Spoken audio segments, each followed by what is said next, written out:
their role and finding common ground on issues where they constructively work with the ruling party. And also of notable mention, speaking of opposition here today, is the Coalition of Independents right over our shoulder as well. There's someone walking by, the beauty of live television, but the Coalition of Independents are right behind us. We're not sure. The occasion, I'm pretty sure it is to support, but outside, Jerome, it is still feeling good. It is still looking good. We are at 9:46. The inspection of the honor guard that we spoke about earlier, that is to be happening soon, right behind us out here, and they will get assembled. And once that happens, we will be sure to bring that back to you. And as you noticed, I came outside with Berthany now. Yes, I see you've joined in. Megan, before you leave, though, has the coalition indicated what they intend to do today? Are they here just to observe? Are they going to participate in some way? Any idea on what they intend to do? I am sure there will be some form of participation. The type of participation I cannot confirm at this time, but there will be some form of participation to my understanding. Of course, and our cameras will be rolling whenever that happens, because I'm sure they're going to use this opportunity. Thank you very much. Our Megan Shepherd will check back in with you a little later. Gentlemen, as today really begins to unfold, as we near that 9 o'clock hour, this is when we expect, 10 o'clock, I'm living an hour behind. As we near that 10 o'clock hour, we will really see things really begin to pick up at that point. But before we went to Megan, we were talking about the Senate and the role of the Senate and the importance of the Senate. And at one point, I know it was a place where the elder statesmen went. I remember after the 1992 election, a lot of the key figures within the Progressive Liberal Party who did not retain seats went into the Senate. We've seen it sometimes in subsequent elections, but it also appears to be a training ground now in some instances where young up-and-coming politicians really cut their teeth and get their first introduction to politics. Phil Galanis, I know that's where you started, but you served along with men who had been in the House of Assembly. Do we still see that balance? Is it more young folks or more statesmen? Your perspective? I would say that we do see that in the current Senate. You have the Attorney General who's there. You have Michael Alkides who are there, all members who would have served in the lower house, the House of Assembly. And as Phil would said, the more, from my perspective too, the more passionate, rancorous group of individuals. Passionate, I like that. Yes, and, where the cut and thrust of debate oftentimes can become quite colorful.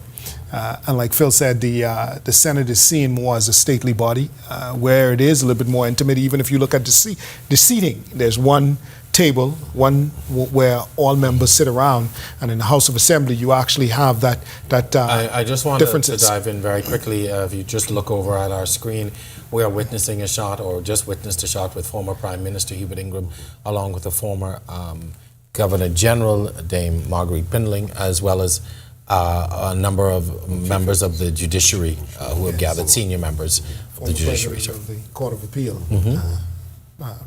Sorry, you were in the middle of talking about the Senate and its role and the importance really to the political process. Yes, and I would agree with what you said earlier, Jerome, that it is an opportunity for young politicians who are interested in serving inside of the Parliament, in particular the lower house, to be able to garner some experience. It's a good place for mentoring, as we would have spoken to, that there are elder statesmen who oftentimes serve in that capacity. And so, but I also, it's interesting the piece that you had on women, that they would have been appointed as the president of the Senate. In our politics, I think we need to move, even though it's going to be very difficult in the social media age, because it's become a lot more contentious in social media. A lot of times you end up with women not necessarily wanting to run because of all of the negativity that would come with running. When you put yourself out there, you really put yourself out there, yourself, your entire family, your history, your lineage, so to speak. And very quickly, just want to reference what's on the screen. We see Chief Justice Ian Warren just speaking with former Prime Minister Perry Christie. Again, moving down the line to shake hands and take his role and his seat. It looks like he'll be sitting next to Mr. Ingraham, I think, there. Interesting that shot's up, and I'm going to reference that. once law partners, political adversaries, but in their retirement, friends. Exactly. They're always together. And so it's sort of an interesting. I mean, you look at the shot. Just look there at the shot, yes. And you see there's that genuine friendship between them. Yeah, collegiality between the two of them, law partners from the 1970s, and so I think even the current Prime Minister was a member of their partnership in law. Politics can sometimes result in friendships being torn. Sure. But at the end of the day, I do believe that if you share a love for this country and the desire to see the Bahamian people move forward, you can be political without being personal. Well, that brings me to my next point. That I think we have gotten away from being civil towards each other. And we've lost a lot of that ability to be civil because of politics. That's right. Whether it be family, friends, businesses, it has just torn us apart. And we seem to sometimes live in a perpetual state of politicking, or a perpetual state of campaigning. It's like we never get past the campaigning stage. Sure, and I think that is unfortunately the danger of the body politic in the future, unless someone is able to help to reverse that. I'm really happy to see how the former two prime ministers behave toward each other. I've been with them personally in social settings, where they were both really genuinely enjoying each other's company.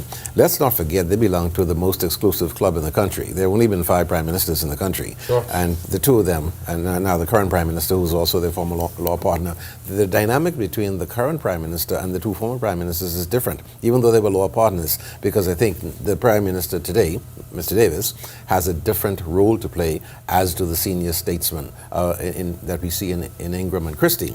But I think the danger that we face in our body politic is the amount of divisiveness and partisanship that we see growing in the body politic. And Bahamians should only look at the 2 prime ministers, 2 former prime ministers, that's right, to see how you conduct yourselves collegially and civically, civilly between each other, because that is really, I mean, David Wallace would tell you that he and I served on the Public Accounts Committee and always had a very good relationship. I think generally when I was in Parliament, both in the Senate and the House, I had a fairly good relationship with people on the other side. Sure. It doesn't mean that you agree with them. You argue and you discuss, debate the points, not the individual. And I think that's what's happened. We become so personal in our politics that's really driven us apart. So I have to ask this question. You talk about the relationship between Mr. Ingram and Mr. Christie, and even their relationship with Mr. Davis. Yes. The outsider here seems to be Dr. Minnis. That's right. Yeah. Well, I think that firstly, let's keep in mind that the three prime ministers we spoke about, Ingram, Christie, and Davis, were law partners. They've had a long business relationship. In addition to which, they were pinning PLPs. Although Ingram went to the FNM, they came through and were mentored by Sir Lyndon. Sure. Brave Davis also was a student of Sir Lyndon. Dr. Minnis did not have that experience. In addition to which, he was probably the first post-Pinling Prime Minister, if you put it in those terms. Sure. And so he was really outside of that ambit, as it were, and outside of that grouping that had a similar and common experience among each other, and therefore that is why we see in part, not totally. I'm sure Reynaldo probably has something to say about this, but in part why it's different. I would say that I agree somewhat with what Phil said about Dr. Minnis, him being sort of a post-Sir Lyndon Prime Minister. But remember, he was brought into the political life by Hubert Ingram. Yes. Hubert Ingram was I was going to reference that. He was the one who brought him in. Who recognized his talents, his capacity to be able to get stuff done. And he was appointed as the Minister of Health during his term. I know that the former Prime Minister Minnis shares a very good relationship, with the former Prime Ministers, both Ingram and Christie. And I know that just as he called during his term on former prime ministers for advice during his term, I know that the current prime minister also speaks to him as well. And that's important, that you have that sort of continuity as to what was intended, what you were doing at this point in time, and why you were doing it. Not that I'm going to do it the way you intended to do it. We want to take you to that screen now, that live shot. We see here movement on our screen. It appears to be the procession Yes. with the Prime Minister, Mr. Philip Davis, and Mrs. Davis, and of course other members of the cabinet. In order of seniority. And members of Parliament in order of seniority, yes. And so what is happening now is those spouses are being escorted, or they are making their way to the upper chamber, to the lower chamber, the House of Assembly. Senators will make their way into position shortly as well. And then this will certainly indicate the formal start once the Governor General gets into place. Again, this is really your day to face into the public. I think post 1992, when the then FNM government decided to do government in the sunshine and bring this all outside, that changed the landscape completely of the opening of Parliament, because now we have where members of Parliament, their spouses, you are face to face with the public. It's a little different from an election cycle, because after election there's still lots of emotions. But certainly this is a very different scenario. It's not an election opening of Parliament, but still very open to the public. And I think that is a positive thing generally, that more people are able to participate firsthand as witnesses. I just want to pause for a moment. We do see the male members wearing a black sleeve in honor of the passing of O.E. Wilshkin. We wanted to point that out. We believe that is what that is for. We'll certainly try and confirm that. Sorry, Mr. Galan. No, that's okay. That's okay. I was just saying essentially that, the opportunity for people to participate firsthand in this process gives them a deeper appreciation of what Parliament is. We were talking before about the fashionistas, and I have to say that you were talking really in the context of mostly the spouses, the female spouses of members of Parliament and senators. But believe you me, there are some women in the audience who will outshine many of the women who. The other women who are there. For them, this is their time. Oh yes, invited guests will show up and show out. Yes. Oh, definitely, yeah. A shot now from inside the lower chamber, which is the House of Assembly, as we see members of the House of Assembly, which include senior members, members of the cabinet, as they arrive into that building, of course, accompanied by their spouses who will sit in the chamber. And then they will, of course, be eventually summoned downstairs into the recreation of the Senate chamber. Again, if you can imagine, those of us who were around, what the opening of Parliament was like when it was just in the Senate. It was a small space. It was hot. And depending on when the election was held, the opening of Parliament could have been held in the middle of the summer. But certainly, this to me shows progress. We have moved away from that small space. We've opened it up to the public. But to your point, I do wish that the next evolution will be a proper Parliament building or Parliament complex where these things are held, where more people can participate, where it's a smoother transition. Because imagine, if you will, if it was raining today. Precisely. Okay.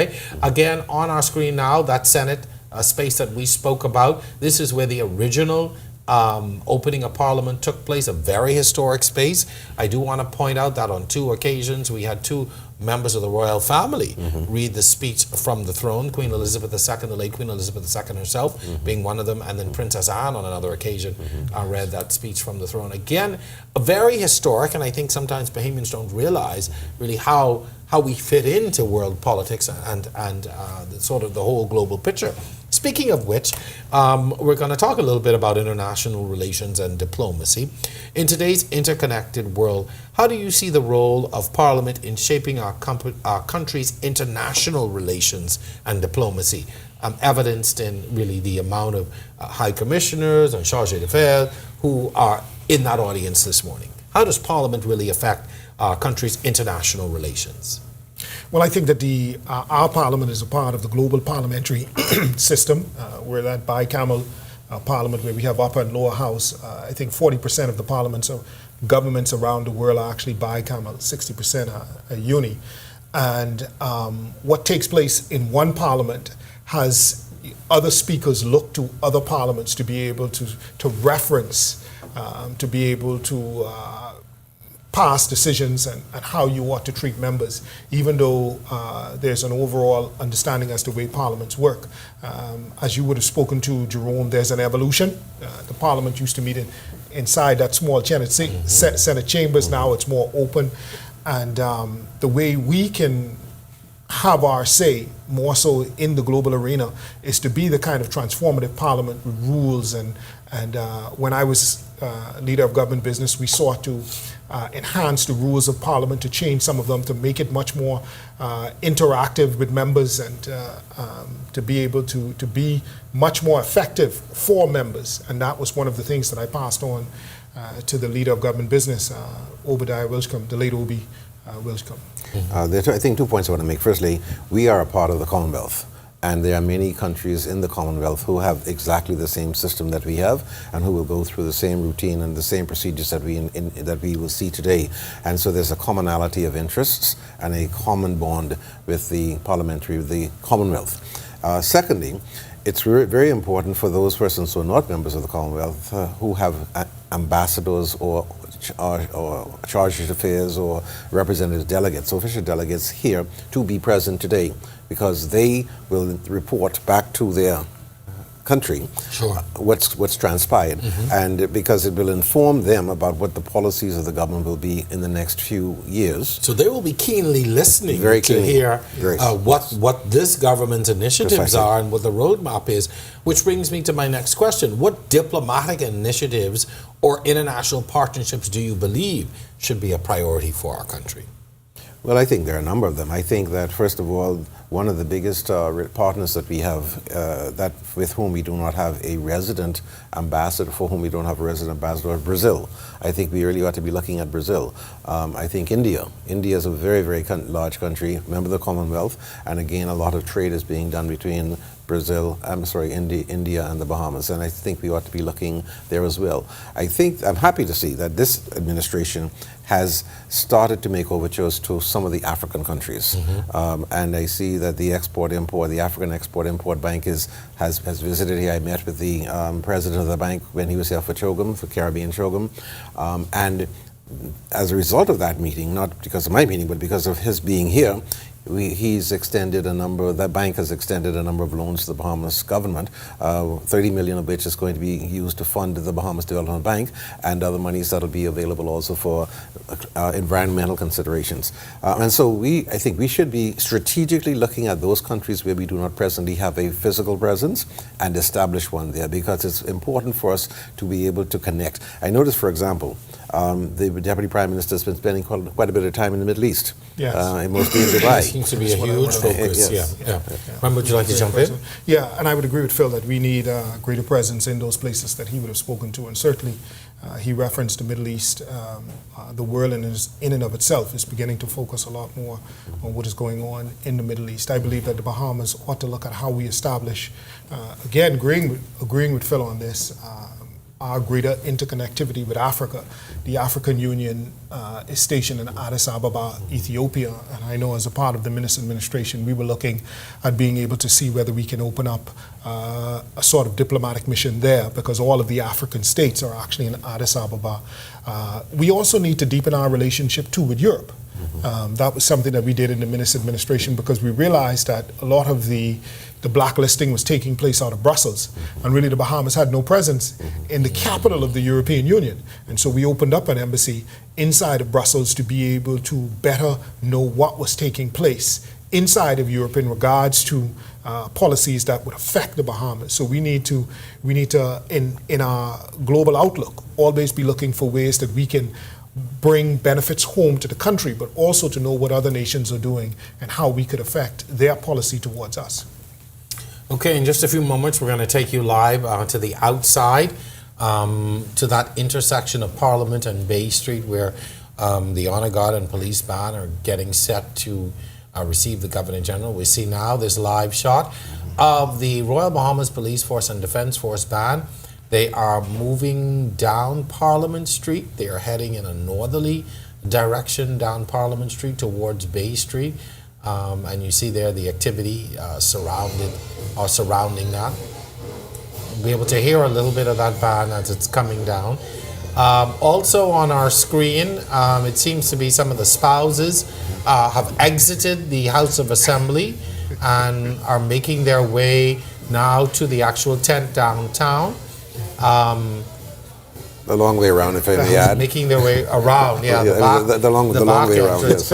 You know, I'm going to just take a little bit of privilege here now. Unfortunately, we have not been able to properly organize these events so that you can see them properly. It's just a melee of people everywhere.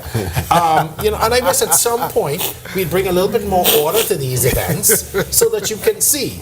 You know, there are a bunch of people walking up and down, and heaven knows what they're doing, but obviously getting in the way. But anyway, that's just me jumping off for a moment and speaking to that. So we see now the spouses who are making their way. Of course, the fashion parade that we talked about. Of course, you know, we follow very closely in the British tradition. Yes. And so a lot of what you see mirrors what happens in Great Britain and other parliaments around the world in terms of the dress. And, you know, as my friends in the United States tell me, Bahamians really know how to put it together. We really know how to bring it for an event like this. Certainly, and I would agree with you, Jerome, on the whole conversation about having more order. But that happens as a part of the evolution of our parliamentary procedure and the things that we seek to do.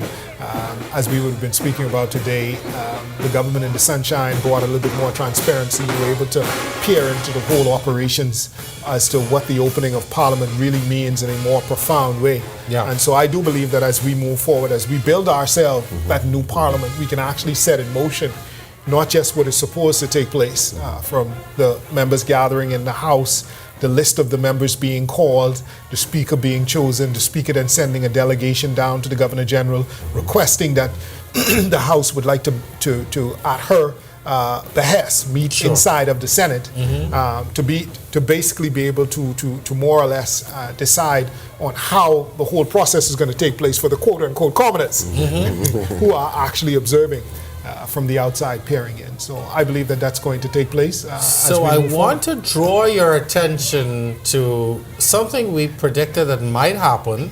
And it looks to be happening again. All females from the police honor guard, accompanied by males from the defense force.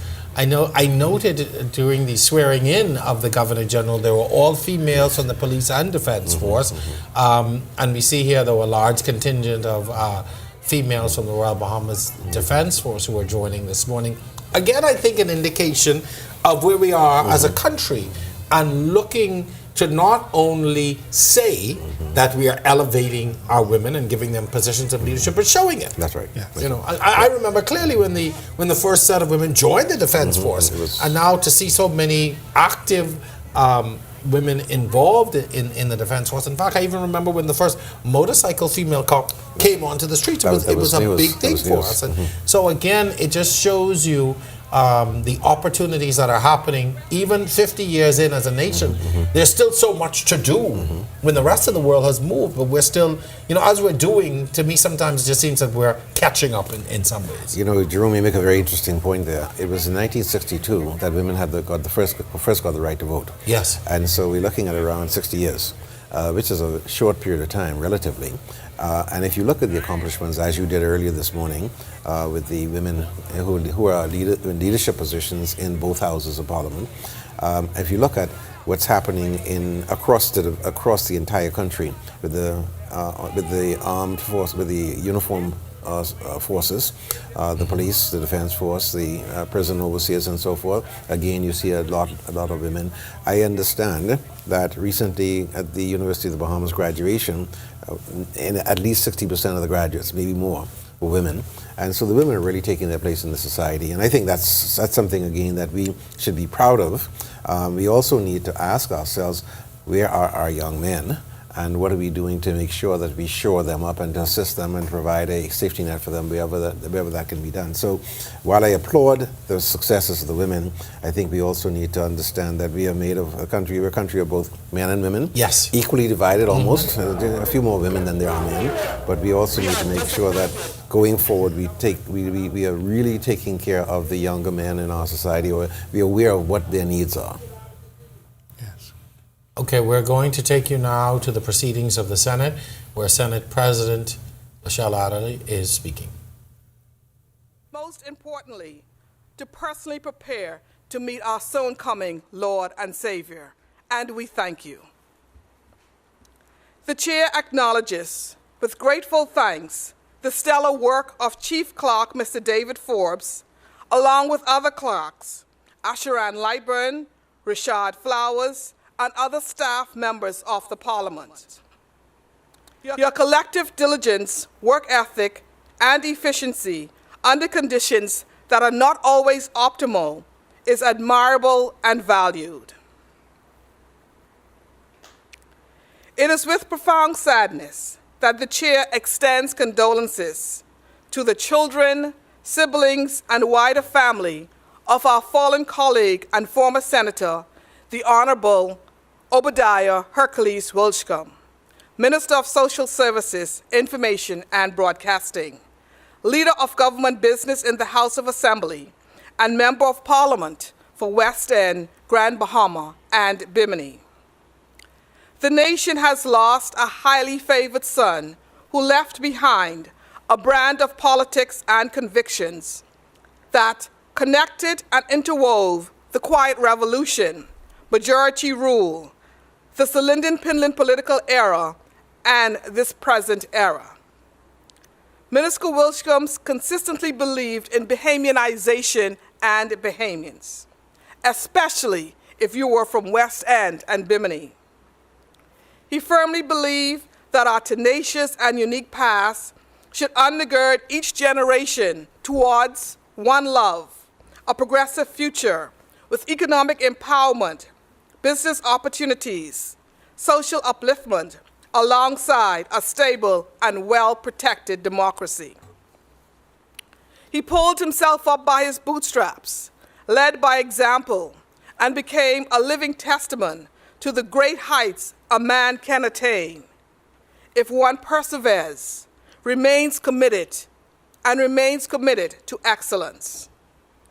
Armed with an insatiable appetite for the advancement of the Bahamian people, Minister Wilshcombe made significant contributions to the development of a post-independent Bahamas.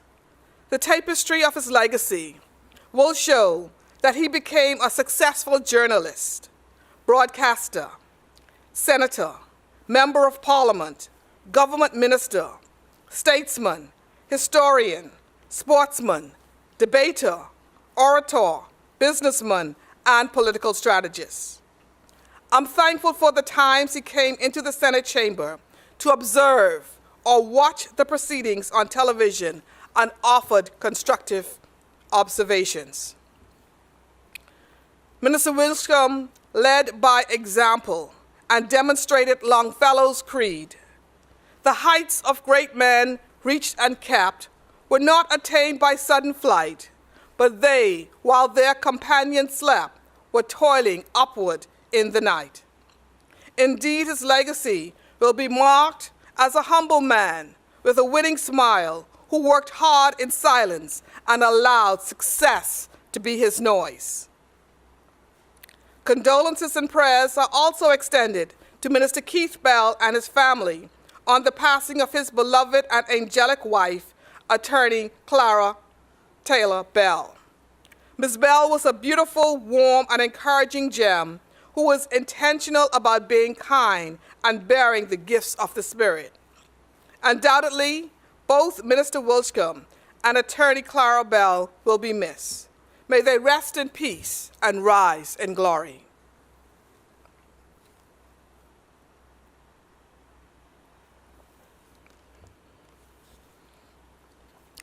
Senators, we have assembled today in our nation's upper chamber as guardians and caretakers of the people of the Bahamian people's business.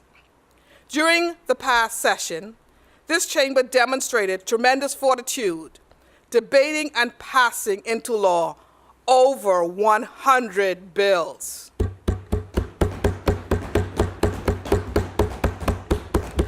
A significant amount has been accomplished with the limited resources of the Attorney General's office.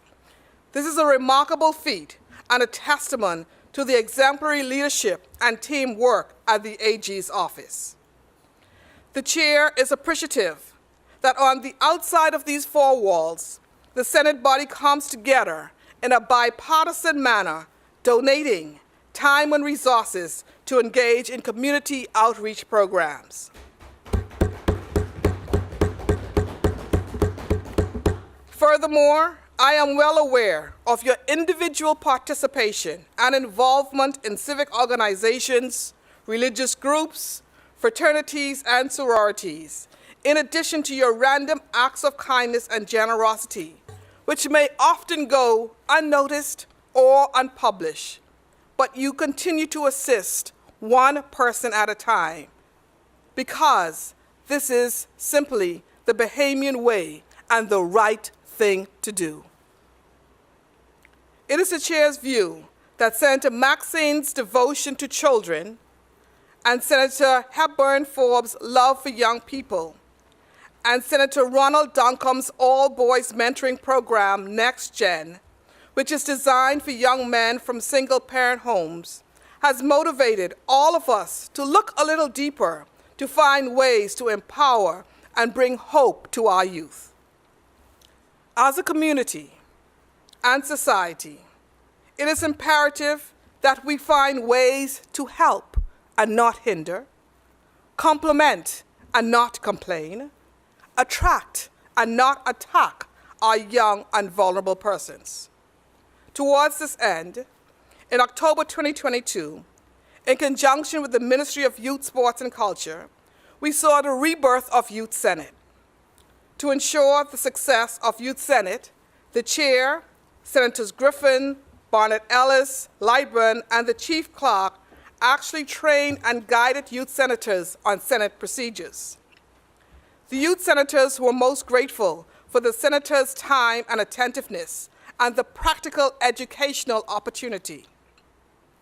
The chair is looking forward to Youth Senate Debaters 2023, where participants will debate a resolution in these chambers later this month. The Senate has also been seeing an uptick in visitors to our gallery, comprising of foreign delegations, schools, NGOs, church groups, civic organizations, professionals, government officials, and retirees. On the invite of the Senate President, fathers of the senators visited the gallery and observed the proceedings. We then shared a meal together. The chair encourages visitors to come and experience in real time your senators at work, debating laws in your best interests. We would endeavor to accommodate all who wish to observe the proceedings. Fellow senators, an objective review of the last 2 years reveal that your individual and combined commitments to and engagement in public service has been consistent, robust, and forthright. You have demonstrated through tenacity, a strong work ethic, and determination that your commitment to this nation and the well-being of its citizens is paramount.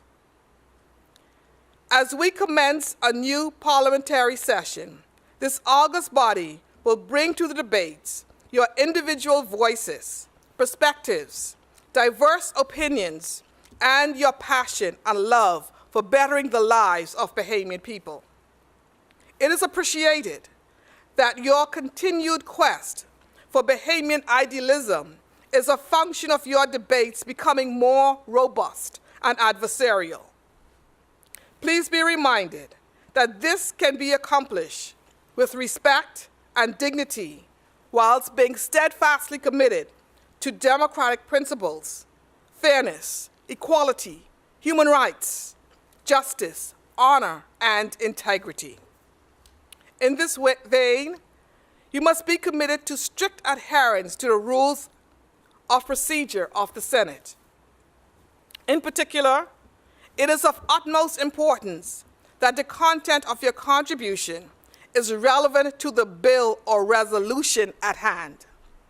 You must strive to be the protectors of the highest standard that this chamber demands.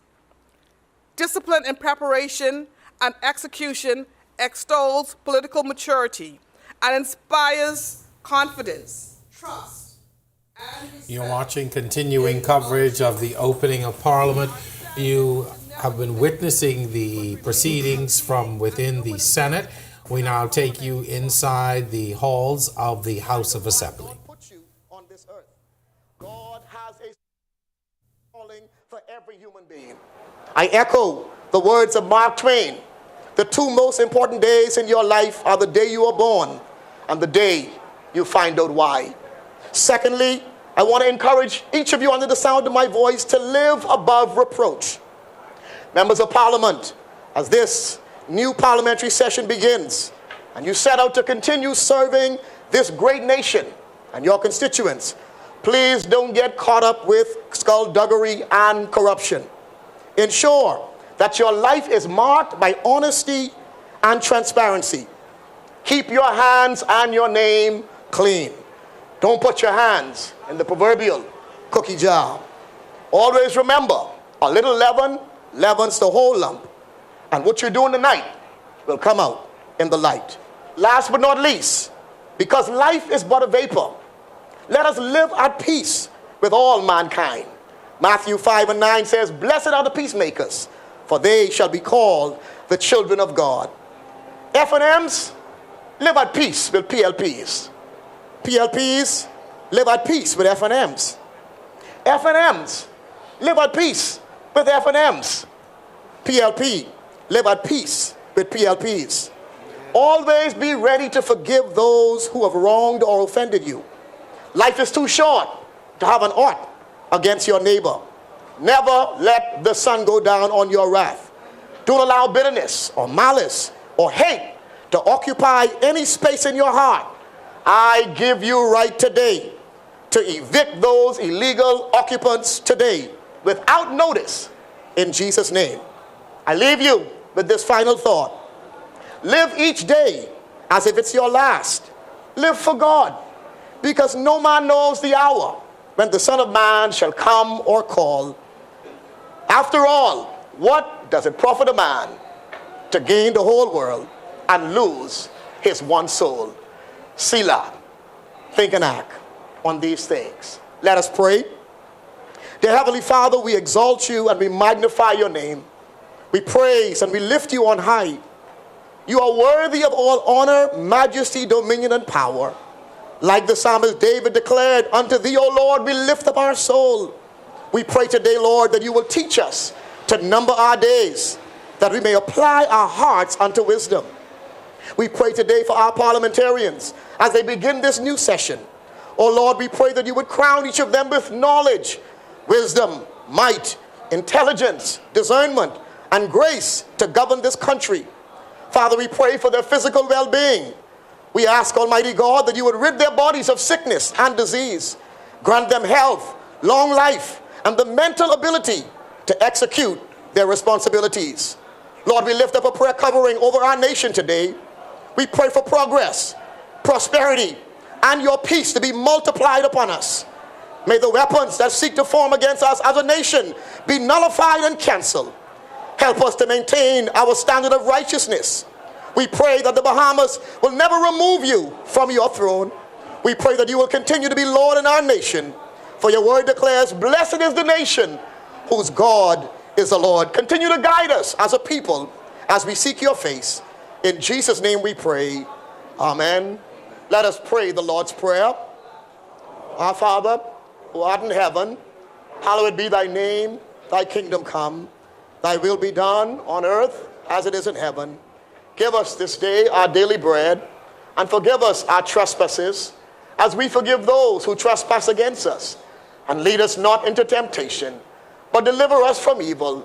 For thine is the kingdom, power, and the glory, forever and ever. Amen.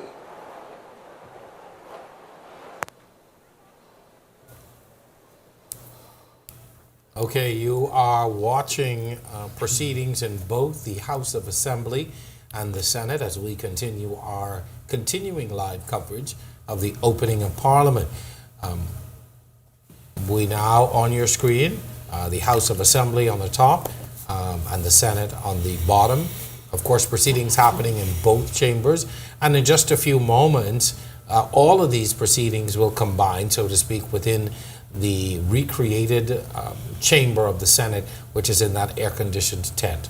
We take you back now to the House of Assembly, where the Speaker is addressing members of Parliament.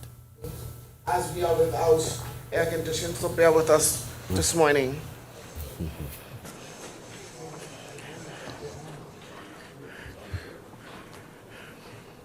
I sit before you today as the Speaker of the House of Parliament to extend a warm and heartfelt welcome to each and every one of you as we convene for the opening of this new parliamentary session. Today, it is with a feeling of profound sadness and deep emotions that we convene this parliamentary session with heavy hearts as a result of the death of our dear colleague, friend, and esteemed leader of government business in this House, the Honorable Obadiah Hercules Wilchcombe, Member of Parliament for West End, Grand Bahama, and Bimini. Permit me to say a few words about the Honorable Member. With your leave, I would like to refer to him as Minister Wilchcombe as I move forward. Minister Wilchcombe was not only a valued member of the Progressive Liberal Party, but also a cherished friend. His passing leaves a void that cannot be filled. Minister Wilchcombe was known for his impressive leadership and transformative work towards journalism in the Bahamas. He dedicated his life to public service and helped to revolutionize broadcasting in the Bahamas. Minister Wilchcombe was a statesman and a Bahamian ambassador at heart. His passion for advancing a modern Bahamas was well known during his many years as Minister of Tourism, where he championed the Bahamas internationally. As Minister of Social Services and Urban Development, he had a keen interest for the disabled and a desire to improve conditions in urban communities. His tenacity towards government business in this honorable chambers will surely be missed. Today, as I ascended this Speaker's chair, it was one of the toughest walks I've ever had thus far in this Parliament. No longer can I look to my immediate right and see the familiar face that always gave me his signature smiles, the presence of his calm spirit, and of course, that assuring nod that signals to me that everything was going to be okay. His legacy will live in history, remaining a symbolic icon for liberation and progression. As we mourn his loss, let us also celebrate the incredible person he was and the legacy he leaves behind. I take this opportunity to offer our collective sympathy and condolences to the Wilchcombe family, the constituency of West Grand Bahama and Bimini, members of this esteemed Parliament, those that love him, and the Commonwealth of the Bahamas during this difficult time. I would also like, on behalf of this House of Parliament, to extend our sincerest condolences to our brother, our colleague, and friend, the Honourable Member for Carmichael, on the loss of his wife. To you, my brother, we are with you. We have our full support, and we wish you and your family well as you go through this time of bereavement. Honorable members, it is with great honor and enthusiasm that I address you representing the diverse voices and aspirations of our beloved Bahamas. We have convened under the proclamation from the Governor General, summoning the Parliament to meet on the 4th day of October 2023. Momentarily, Her Excellency will open the Parliament with a speech from the throne, which will contain the legislative agenda of the government. During the last parliamentary session, the government pursued a very active and vigorous legislative agenda.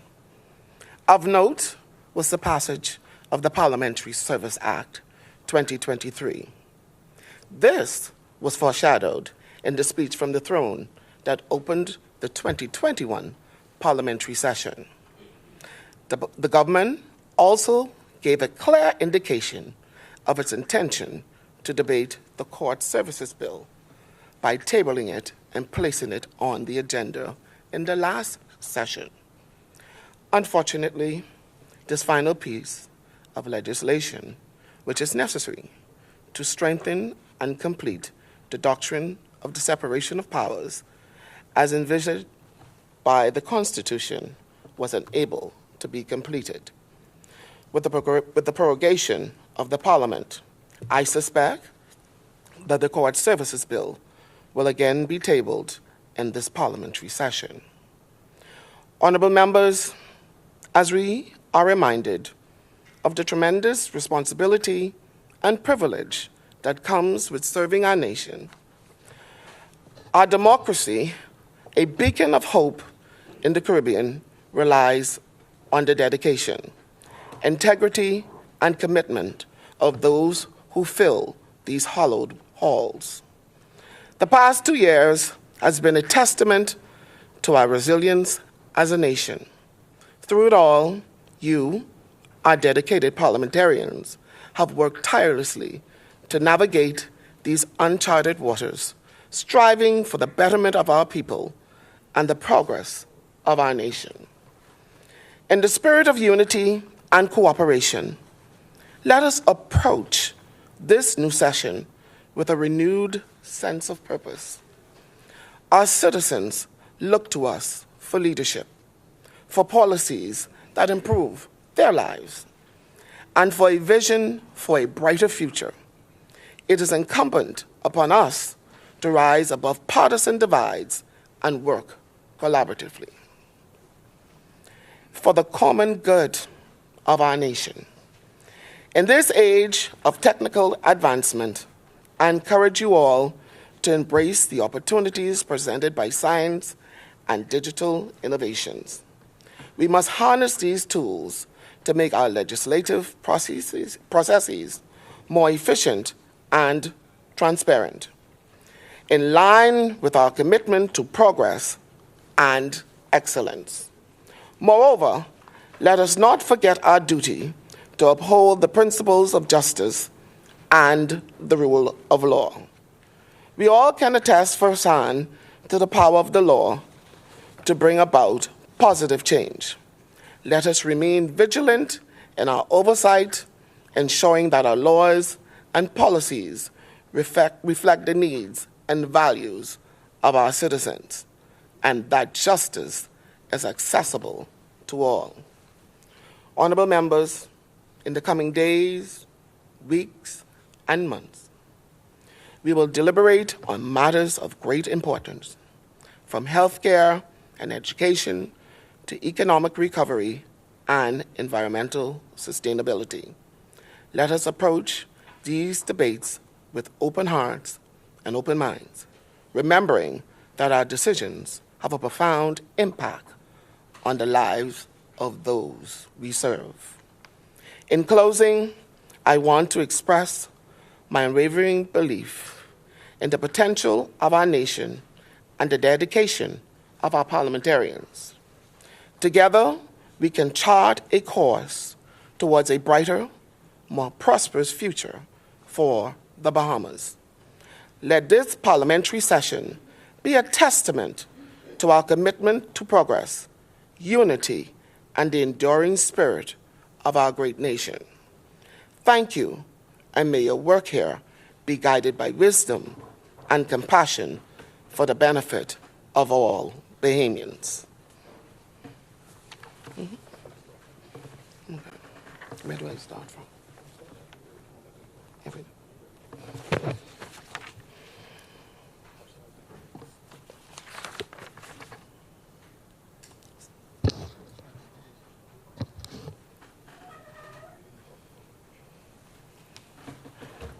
Honorable members, I will now read the proclamation. Commonwealth of the Bahamas, by His Excellency, the Most Honorable Sir Cornelius A. Smith, Order of the Nation, Knight Grand Cross of the Most Distinguished Order of St. Michael and St. George, Governor General of the Commonwealth of the Bahamas. The proclamation here reads, whereas the Parliament of the Commonwealth of the Bahamas stands prorogued from Saturday, the 12th day of August, 2023, and whereas Article 65(1) of the Constitution provides that each session of Parliament shall be held at such place and commence at such time as the Governor General may be proclamation appointed. Now, therefore, I, Cornelius A. Smith, Governor General of the Commonwealth of the Bahamas, acting in accordance with the advice of the Prime Minister, do hereby proclaim that the next session of Parliament shall be held in the city of Nassau, in the island of New Providence, on Wednesday, the 4th day of October, 2023, and shall commence at 10 o'clock on the forenoon. Given under my hand and the public seal of the Commonwealth of the Bahamas at Government House in the city of Nassau, this 12th day of August, 2023, and the first year of His Majesty's reign. Signed by the Governor General. God save the King. Here ends the proclamation.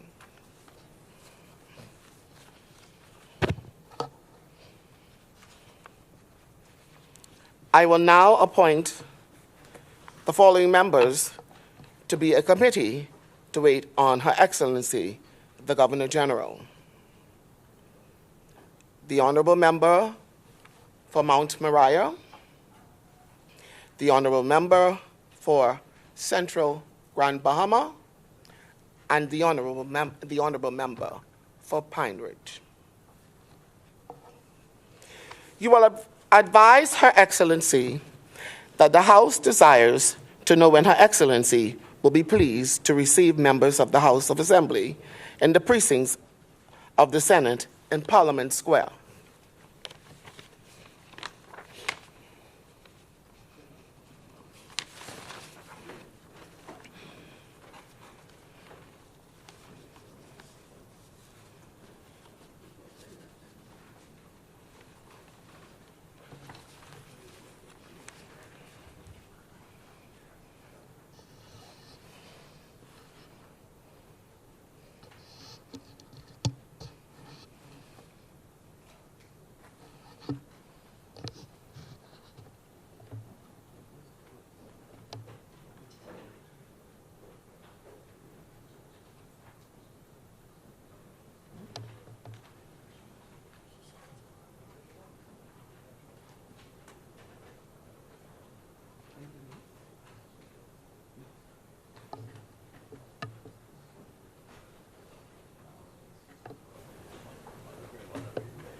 All right, so just to indicate to you what is happening on your screen, you see here members of the Senate, known as the upper chamber, making their way into the tent. They have left the precincts of the building upstairs, and they are now making their way into the air-conditioned tent, which, of course, is a recreation of the Senate.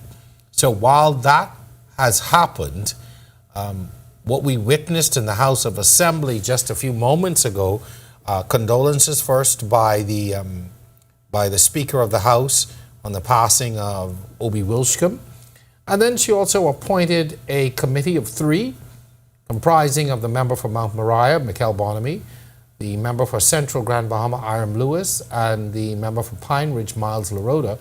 And that will be the committee who will report back to the Governor General that the House is ready and just awaiting to be summoned. As you saw coming across the screen, the President and members of the Senate were preceded by the black rod. That, of course, is a very important symbol. And they are taking their seats, as we said, in the precincts of the tent, which, of course, is where the speech will take place. On your screen now, a shot coming from Government House, where we understand, of a car headed to Government House. That committee, or those 3 individuals, will go to the Governor General and advise the Governor General that Parliament is ready to receive her. She will then make her way down, and there will be an inspection of the Honor Guard, Royal Salute, inspection of the Honor Guard, and then she will take her place at the throne, and quite a few other things will happen. But we see here now that car of the committee going up to Government House. You gentlemen pointed out something very interesting, something a little different, in that there were 3 individuals appointed, 2 government and 1 opposition members. That's different from what you were accustomed to. Yes, my understanding, and the 2 times that I would have been a part of the process, is that you usually 4 members. You have 3 from government and 1 from the opposition. I don't think it changes much. It's just a little nuance in the overall process of who goes to make the request. We're going to cut away to just a moment. The Prime Minister is standing on the House floor. We want to be able to listen into what he's saying right now. That's Grand Bahama. And I'll also invite Madam Speaker, that the nameplate for the constituency be draped in black until that vacancy is filled. Thank you, Honourable Member. The Chair would like to extend congratulations to the Honourable Member of Freetown. As you know.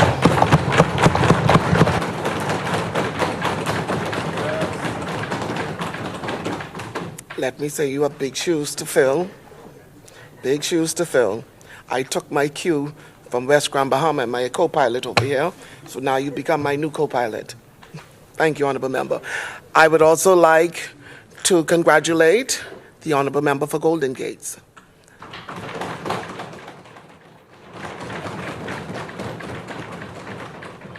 It's good to see, Honourable Member, a woman is in the mix of the leadership of government business in this esteemed halls. All right. Just a moment ago, we saw in the House of Assembly the appointment of the new leader of government business in the member of Freetown, Wayne Monroe. He, of course, will take the position once held by Obie Wilschcombe. On the bottom of your screen, you see there in Government House a shot of those members of the committee reporting to the Governor General. That committee, of course, was appointed by the House to go up to give word to the Governor General, and now that that has happened, the Governor General, Cynthia Pratt, will begin making her way down to Parliament, which will, of course, then trigger the official opening of Parliament and the speech from the throne. But as we said, the member for Freetown is now the leader of government business in the House. Renwood, how important of a position is that? Well, really, you're, along with the Speaker, you're the one who's determining how the House operates. She called him a co-pilot. He is indeed just that. You need to be able to assist the Speaker in being able to try and keep order, to move the government's agenda forward. You are the point person for that, and to be able to keep your members in line along with your whip and deputy whip of the House. I learned an awful lot from the former leader of government business, who was Dr. Nordich, as I would have said earlier in the program, who took me and Andre Rollins under his wing. I was the deputy whip and Andre was the whip. And I think it's really important that we have that kind of institutional transfer. The new member who's now the leader of government business, the member for Freetown, would have had at least 2 years to be able to sit underneath the observance and observe the then leader, the leader will be Wilchcombe. Just to pause for a moment, on our screens, the car with the committee is now returning to Parliament. Again, you know, we spoke off camera about the technology and how we're able to now witness all of this. I remember in previous openings, we just sat and waited. And you know, imagined this is what was happening. That's all you could do. But to be able to capture the drone shot now of the vehicle carrying those members of the committee, and shortly I expect to see the Governor General's vehicle, it helps to give the audience a better appreciation and understanding of how this works. Because previously you just said, well, a committee has been appointed and we wait. But now you can see it. It really is. There is a lot of pomp and pageantry for some people, but these are traditions and conventions that are important. They help to provide for the continuity of government. They help to provide or to institutionalize the importance of the roles that different people play. People many people are not aware of this, but the Governor General serves a very, very important role in our system. The Queen in England in the past, and now the King, would normally have weekly meetings with the Prime Minister, and so that the Prime Minister could inform the Queen or the King, the monarch, of what's going on, which is why often in the speech from the throne, the Governor General, who represents the monarch, says, "My government." Yes. Because it is the monarch's government. In our system, the same thing applies. And so these kinds of things, these events that appear to be full of pomp and pageantry really have their roots in long traditions and long conventions that we have decided that we're going to continue we'll continue with. Which of course raises the discussion, you know, when people talk about doing away with the Governor General or doing away with the now King as head of state, it's really not that simple, because there are so many traditions in law that are tied to these institutions. And a part of that, the pomp and pageantry, obviously, is something that helps to ingrain that in the minds of our people and even in those who serve. You know, I've always been, quote unquote, a Republican, meaning that I believe that the Bahamas should move towards being a republic, moving away from the monarchy, so to speak. And it has been a very, very difficult task to get those who serve to be able to accept that. That was one of the reasons why Jerome, even in the swearing in of Parliament, I never swore. I always affirmed, because from my perspective, I would like to see the Bahamas move in that direction. But as Phil probably would chime in and say, it's an extremely difficult road to hoe, because you have to have a constitutional referendum. That's right. And most prime ministers aren't interested in having a constitutional referendum because of the history of constitutional referendums. Yeah, we don't have a very good track record with those. But do you think the Bahamian people would be ready for that? Because I hear in certain groups, I hear Gen Zs, I hear millennials talk about wanting to move away from that tradition. And even my own staff makes fun of me because I have this sort of fascination with the royal family, and I have a thing. I don't run away from that. But as a people, are we ready for that? Would you see that happen? I don't think so. I don't think the majority of people, like Renwick, I agree with him. I'm a Republican as well, small r. I also believe that we ought to have a head of state, a national who's the head of state in the form of a president, as Barbados recently did, as Trinidad did many years ago. And Jamaica's talking about. But I don't think our people are ready yet. The story is told of when Sir Lyndon was on the campaign trail in 1972, before those elections, We were talking about the importance of the elections because it was going to lead to independence. To which a woman said to him, well, sir, I don't mind what you do once you keep the queen. That's a sentiment. There are some who would still say that's a sentiment that pervades. That's yeah. quite pervasive, particularly among the older of our citizens. Yeah. And I understand it. I don't agree with it, but I understand it. Sure. And so, I think in the fullness of time we will get there. It's amazing. We are probably unique in the Caribbean in the sense that we are the only democracies I'm aware of who's been around 15 years as an independent state and has not once amended its constitution. Mm-hmm. We just have a bad reputation for being able to amend our constitution, and therefore prime ministers have shied away from it. They will take that in order to change. Do you think, though, that the reason we have not done a good job or been able to even amend the Constitution on the two occasions that we have tried is that it's become more of a political issue? Yes, certainly. I believe the politics enters the mix because it's seen as an opportunity to be able to win the general election and for you to be able to win the day. And so you tend to put your arguments forward. If you're in opposition against what's taking place, and if you're in government, you fight very hard to try and educate the Bahamian people in the direction that you would want them to go. Just chiming on what Phil would have said, I do believe that we are, in the fullness of time, going to get to being a republic. But it has to start with the overall education of our people, what that really means, and why one would want to see that take place in the confines of our nation. We just want to keep you apprised of what is happening as we are talking inside the studio. On the outside, we are awaiting the arrival of the Governor General from Government House. She has been sent the message from that committee of 3. And once she comes, there will be a royal salute, an inspection of the guard, another royal salute, and then she will be escorted to her seat. And of course, then the members of the House of Assembly will be summoned. So on your screen now, you see here the Provost Marshal in the person of the Police Commissioner, along with the Commodore of the Defense Force.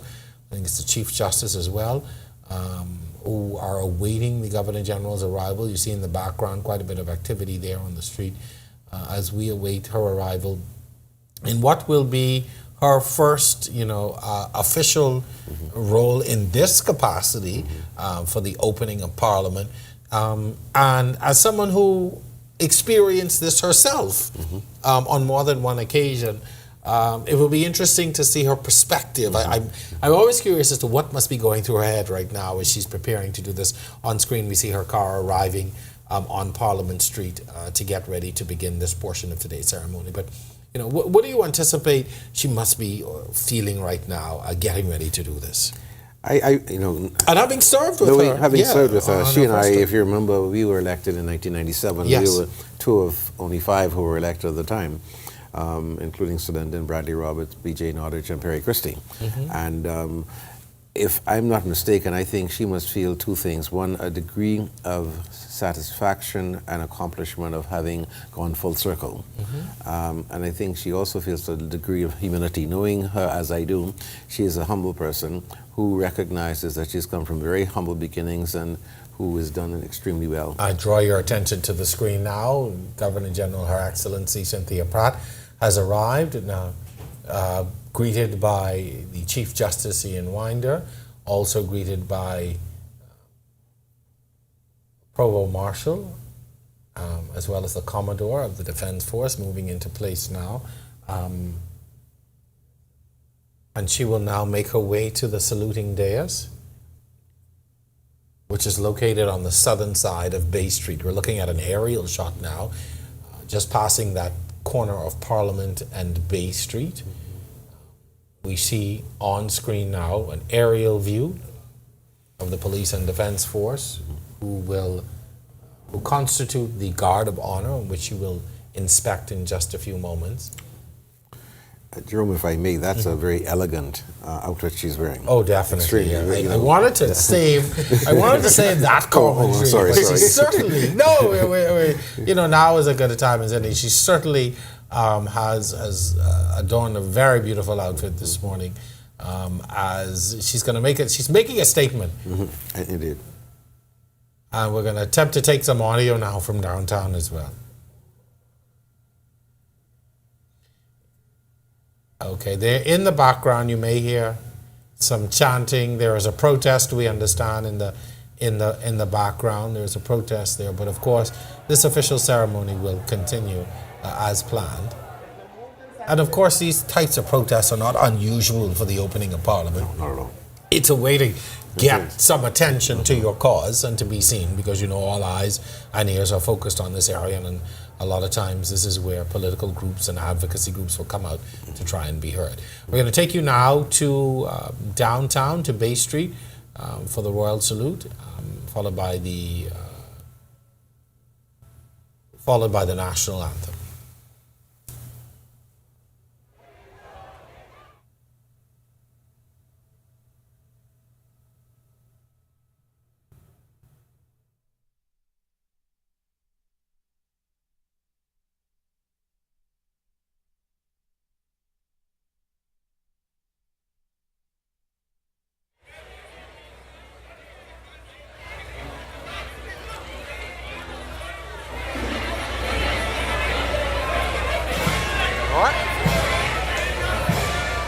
I got the volume down to the lowest.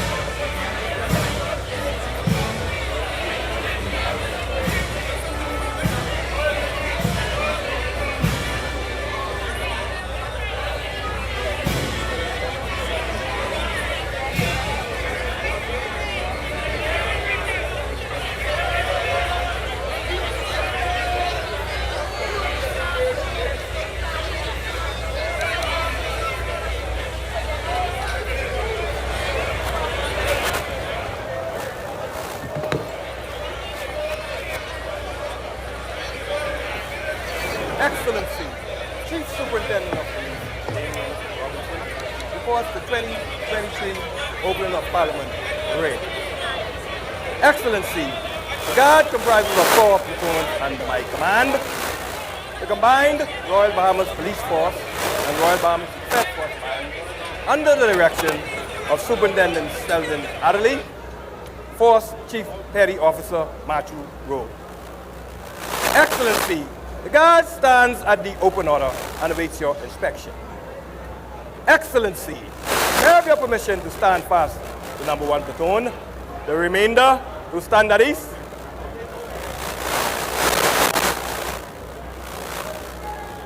Stand fast, number 1 platoon. Remainder, stand at ease.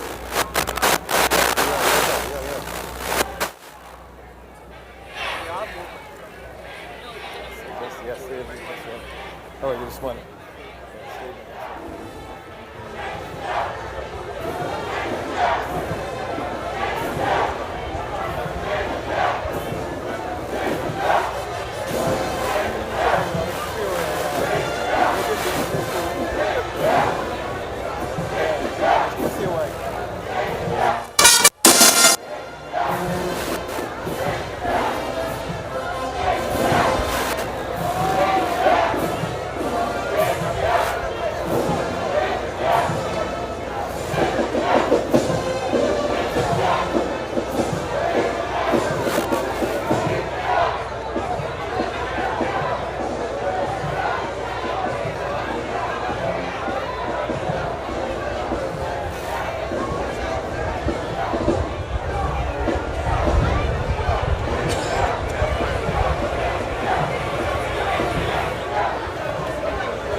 inspection of the Guard of Honor by Her Excellency Cynthia Pratt as Governor General. This is, of course, her first opening of Parliament in this role, having been appointed only a few short weeks ago to this role. She is a veteran politician, having come up, started a career really as a theatre nurse, then moving into education, continuing, of course, to qualify herself. She moved on from C.C. Sweeting into the University of the Bahamas, and then taking on a political role, elected from 1997 to the St. Cecilia constituency, continuing her term in the House of Assembly.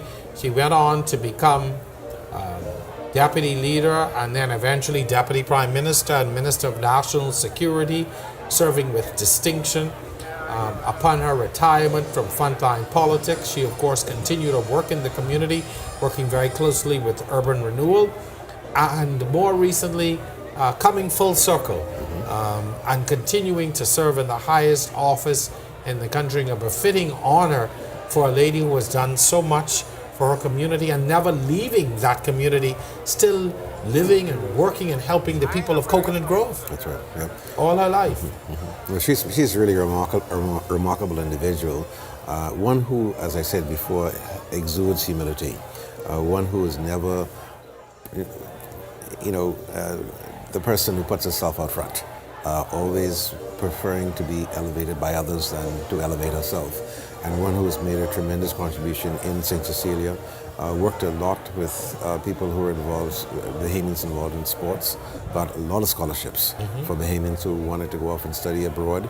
And it's just a remarkable individual who has, as you said, correctly, has come full circle. And so she's moved right from the very bottom of the ladder right to the top. There she is now the head of state. Granwood, you worked with her in politics as well, within the party and within the House. The term mother never left her. Even in the House of Assembly, many times I saw her, she'd get up and she'd school the other members and chastise them, even sometimes members of our own party. Yes. You're able to take correction from individuals who you have that perception from, that has that sense of humility, and you always believe that it's coming from a good place. And so your acceptance of such is much, much more palatable. As we have been talking about, I think the term, talking about our current Governor General, the term coming full circle, I think very adequately, fully describes what has been her career. Now she sits atop the overall governmental system.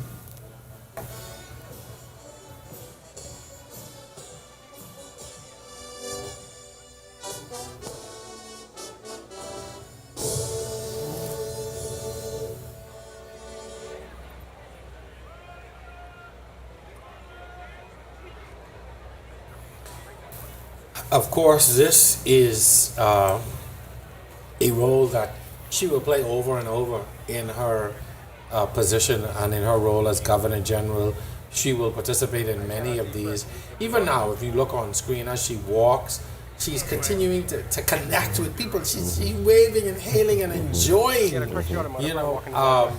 this new role, and being able to be amongst the people that who she loves so much and has done so much with and for, and you see it. She continues to want to reach out and touch her Bahamian people, and I admire that about her. And I think that's what Bahamians admire about her. They really are. They feel very close to Cynthia, Her Excellency Cynthia Pratt, and I think they recognize that she is always attuned to what their needs are, always prepared to stop and listen and talk to them, no matter what their station in life is. So I think she's going to be a wonderful Governor General. She's now entering the tent, which of course is the recreation of the Senate chamber, and getting ready to take her position. She's being escorted, of course, by the Provost Marshal, in this case the Commissioner of Police, having just inspected that Guard of Honor. Again, to me, a unifying force in so many ways, because even though she served with the Progressive Liberal Party, she was always that member to me who was able to easily reach across party lines and easily be able to get things done, and continues to have that relationship. And you know, in the role of Governor General, that is the kind of relationship that you have to be able to foster. One would think that our first Prime Minister's wife, Lady Penley, you tend to want to color things politically in a sense, but she was a magnificent Governor General. We truly, I know during our term in governance, her attitude towards us as a governing party in the country was mirrored by her attitude towards the PLP. And so it was always very refreshing. It showed such a maturity and understanding of the way government is supposed to work, especially when you sit in that particular position of power, that seat of power, being the Governor General of the country, and being that bridge builder, that person who can speak to a Prime Minister. And so I am happy that we would have seen that tradition continued with Cynthia Mother Pratt. And I think it's important to realize why that role of Governor General must be reserved for someone who can bring that level of political maturity to that position, because that is not a political position, even though it's been reserved for people who have come through, political life. And once you ascend to that position, you are the Governor General of the entire Bahamas. That's right. Very much so. And it must be in a position to host all manner of people who come to Government House. And also must also be the keeper of national secrets.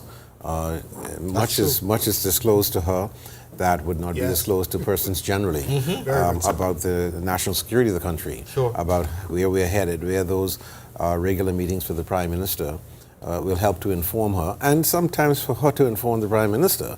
PM, this is, I don't think this is the right way to go, because my people tell me, or the people are saying is people don't quite agree with that. And so, it's a two-way street between the head of state and the Prime Minister and the government. And so I agree with what Renwood said, that the Dame Marguerite Pinling was an exemplary Governor General, because she had so much experience in international diplomacy. Tremendously well-traveled, knew many world leaders, rubbed shoulders with the kings and queens, and was able to connect with them, and therefore understood what protocol was about and what it meant to be a Governor General and to be a non-partisan Governor General. Gentlemen, we're listening now to the Governor General. You will proceed to the House of Assembly and command the immediate attention upon me of the Honorable Speaker and the members of the Honorable House of Assembly.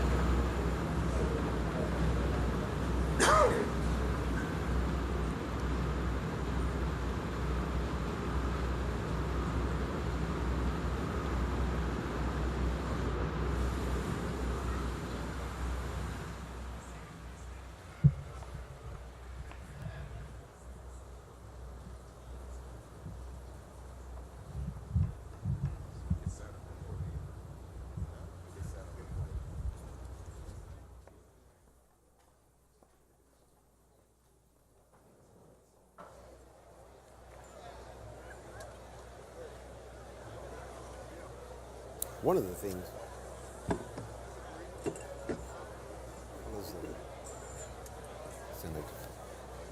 Okay, once again, for the benefit of our audience, the members of the House of Assembly have been summoned by the Governor General, and they will, of course, be preceded by the Black Rod to the Senate, who has been informed by the Governor General that they have been summoned and must now assemble in the Senate chambers. Mr. Galanis, you started to say that. Look at the chamber. You only see the green, which so the common man. It's interesting how much we've adopted the same colors that they have in Great Britain, and the red represents the royalty, which was the monarchy.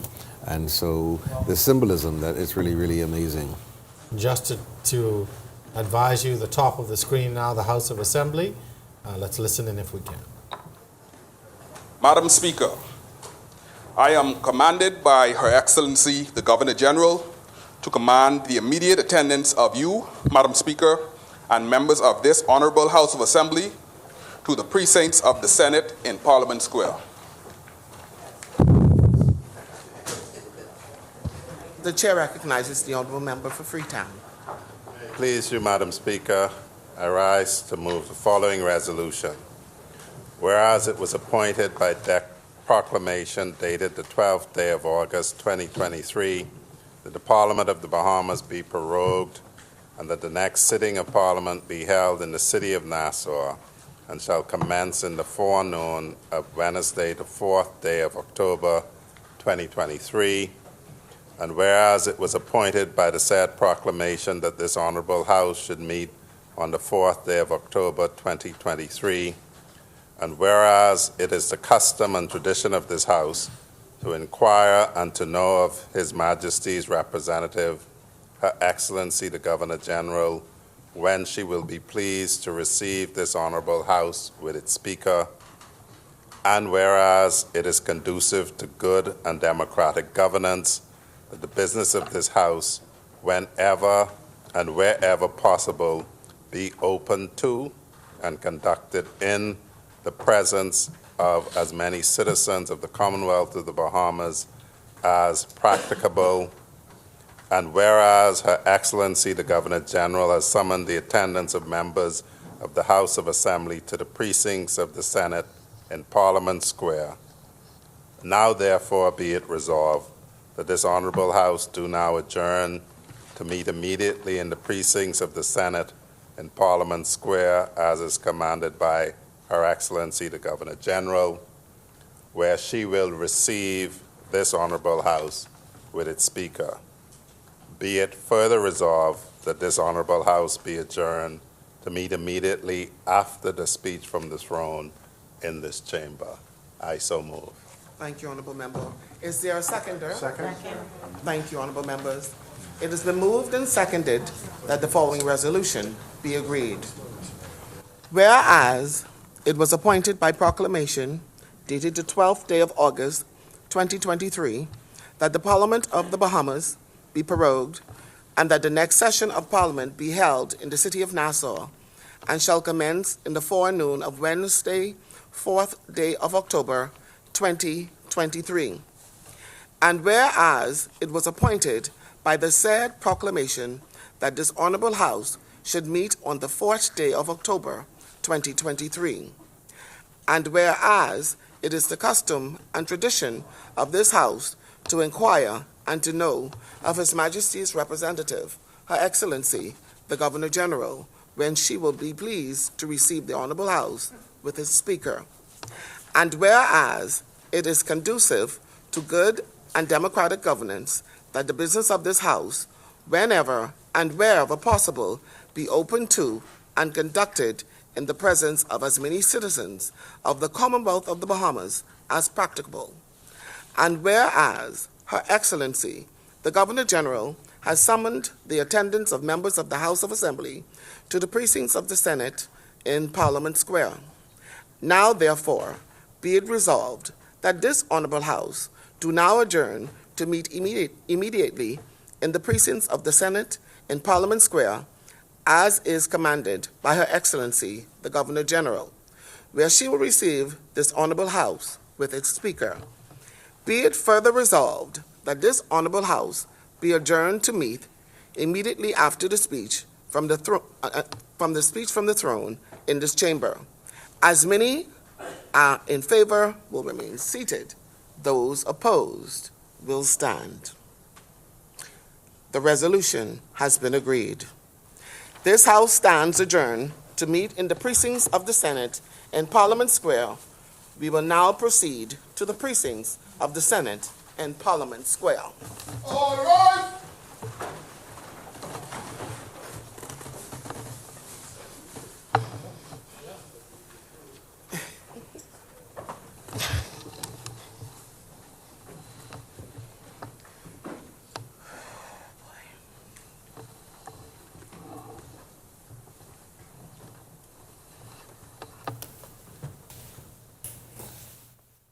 All right, so now the Speaker and members of the House of Assembly in order of precedence, will proceed into the Senate chamber. They will all, of course, be preceded by the mace, which is that symbol of authority in the House of Assembly. They will enter the precincts of the Senate and bow to Her Excellency on approach to the dais. Her Excellency will acknowledge, and the members will enter. Of course, you see, The protocol is lining them up. yes. In order of seniority. So now this is when you know where you fall in the house. This is when you know, as the Bahamian say, who's the senior man. Exactly. Okay. Very much so. Very much so. So of course, And that is determined, interestingly, by the Prime Minister. The Ah. Prime Minister decides the level of seniority inside of the House. of and so Assembly. it's not automatically based on the cabinet. It is not automatically based on the cabinet, though oftentimes it is. Right. The Prime Minister can take someone from the other side if he believes that he or she has the requisite skill sets to be able to lead the country. Because if something catastrophic was to happen, you go down the order of seniority as to who should next be in line. That's interesting and a good point of education. That determines succession then, should something happen. Yes. Interesting. Okay. And of course, then comes the opposition side, correct? Okay, so the opposition will bring up the rear of this procession. And we see there on the top of our screen, just on the outside, which is the western side of the Parliament building or the House of Assembly building, from which members will exit and move around to the entrance of what is now the recreated Senate, where the Governor General, senators, members of the judiciary, the diplomatic corps, invited guests are all awaiting their arrival.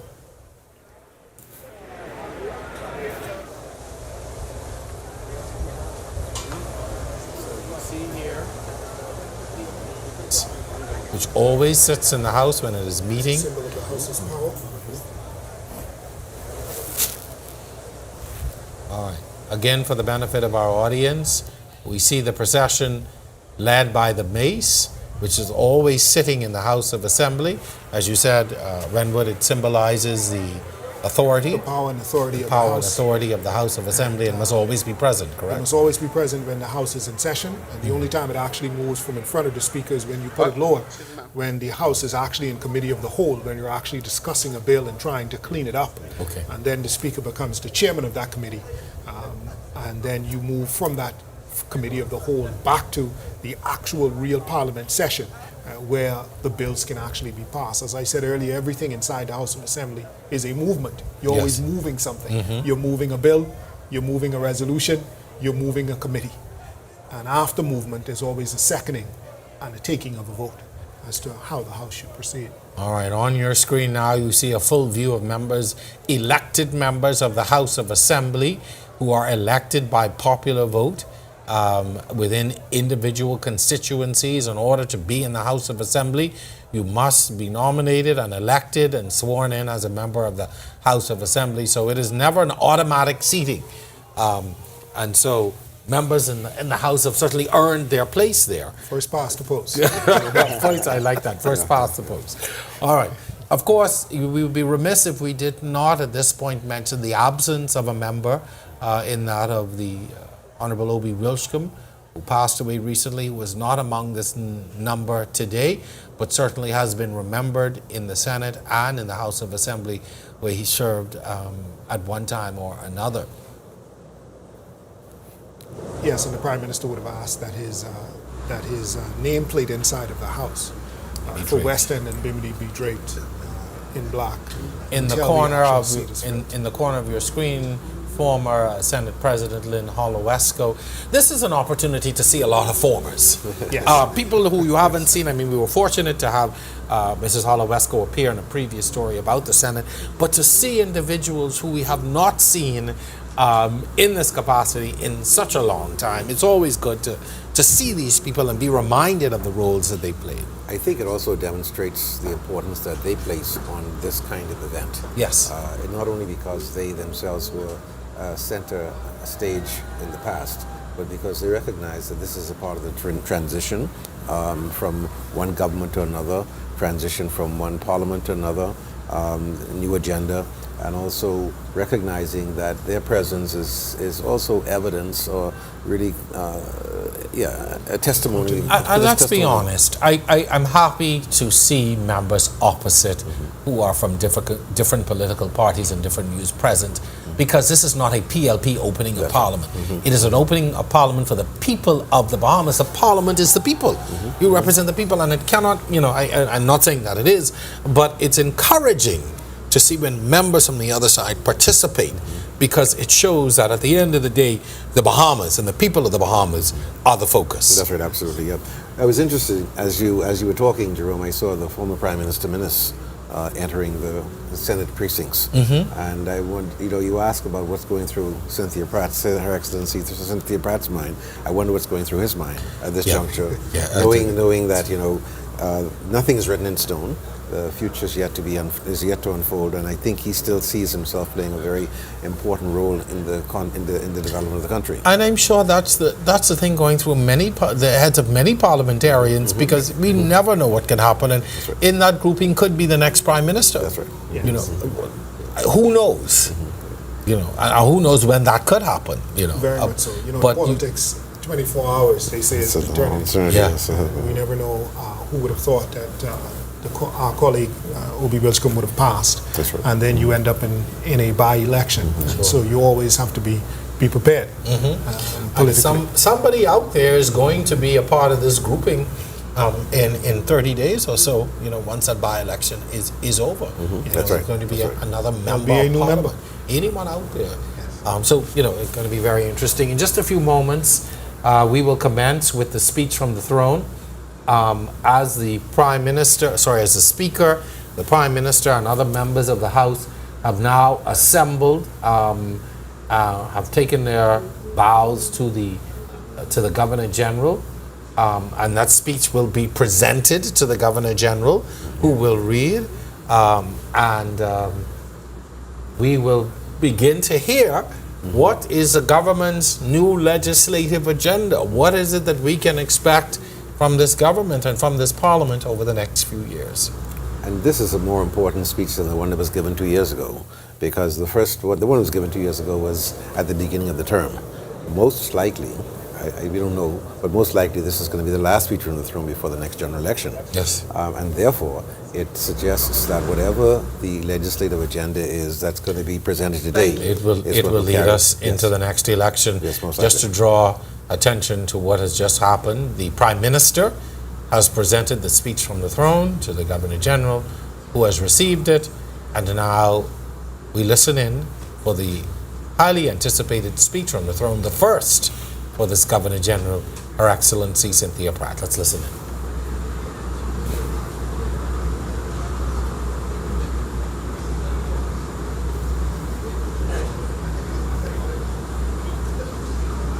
Madam President and honorable senators, Madam Speaker and members of the Honorable House of Assembly,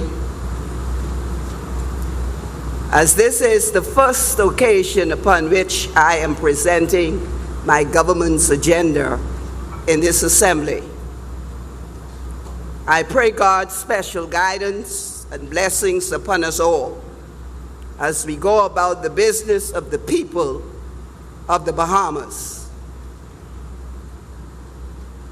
We gather during a period of mourning, and therefore note with great sadness the untimely demise of one of the senior members of the cabinet, the Honorable Obadiah Hercules Wilchcombe, Member of Parliament for West Grand Bahama and Bimini.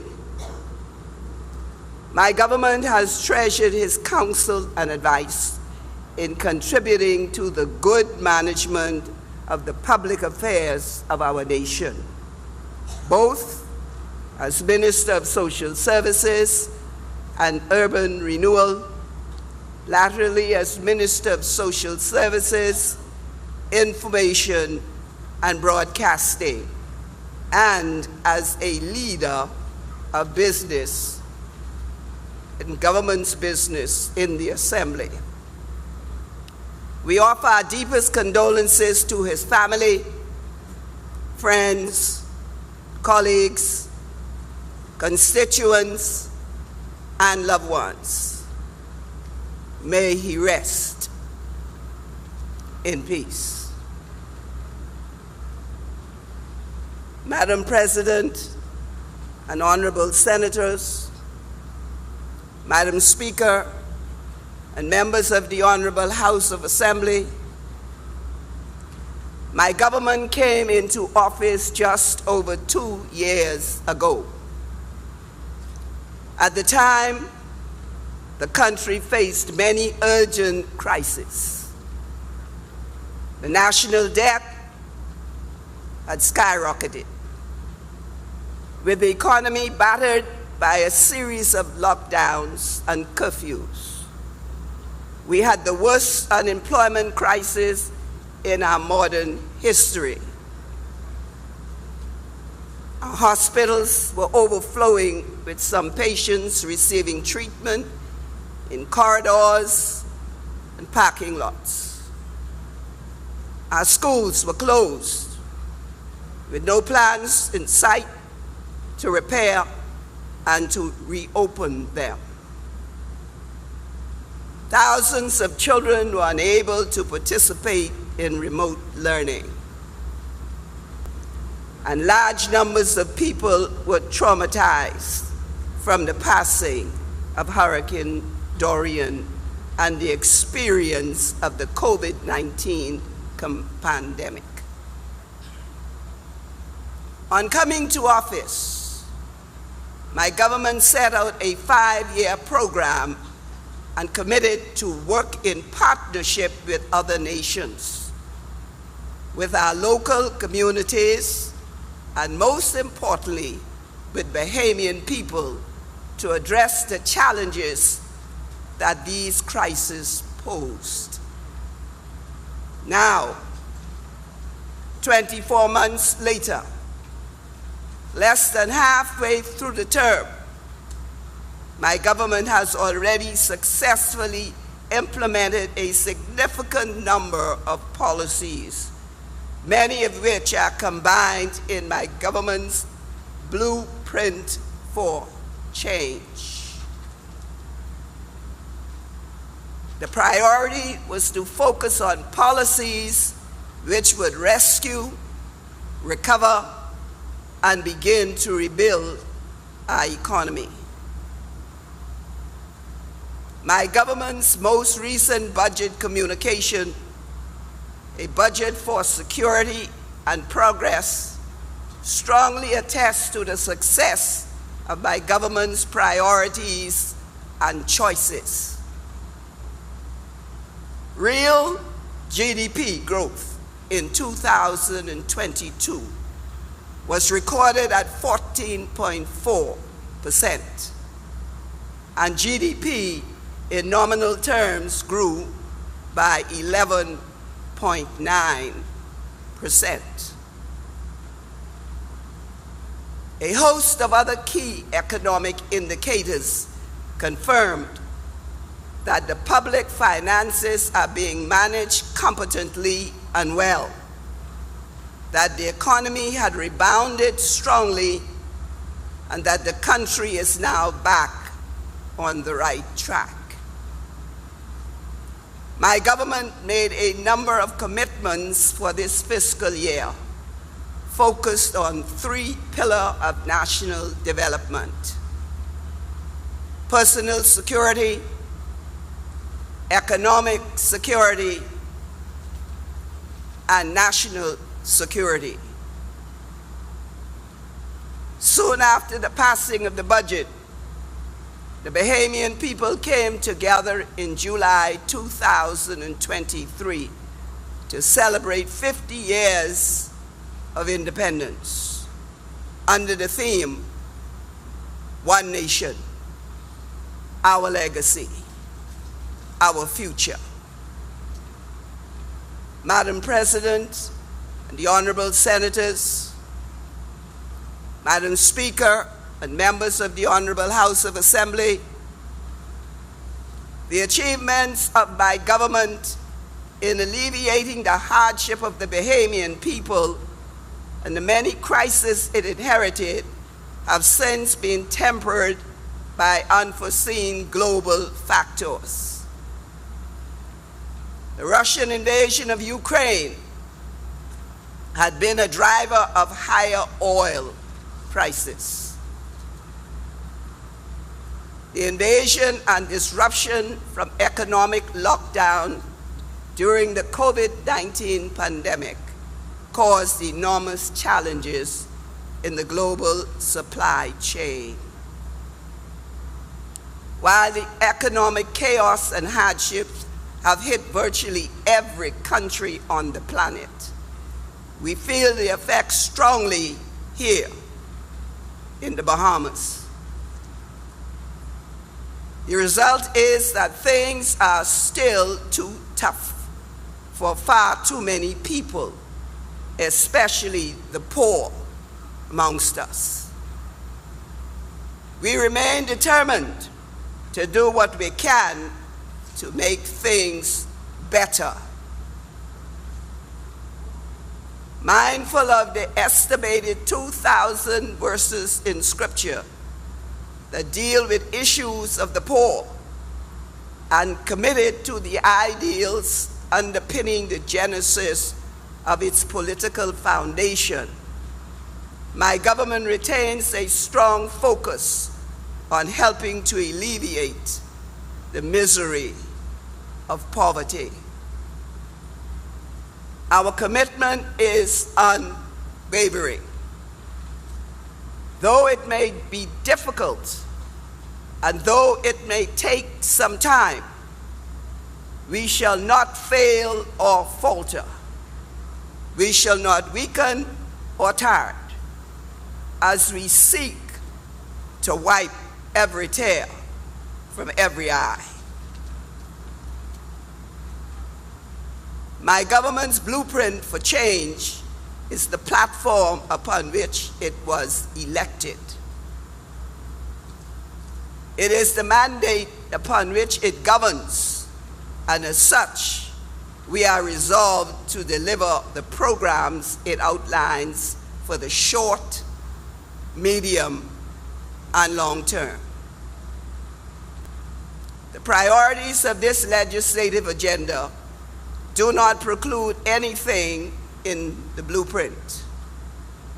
And so, the program outlined today highlights a number of specific legislative measures.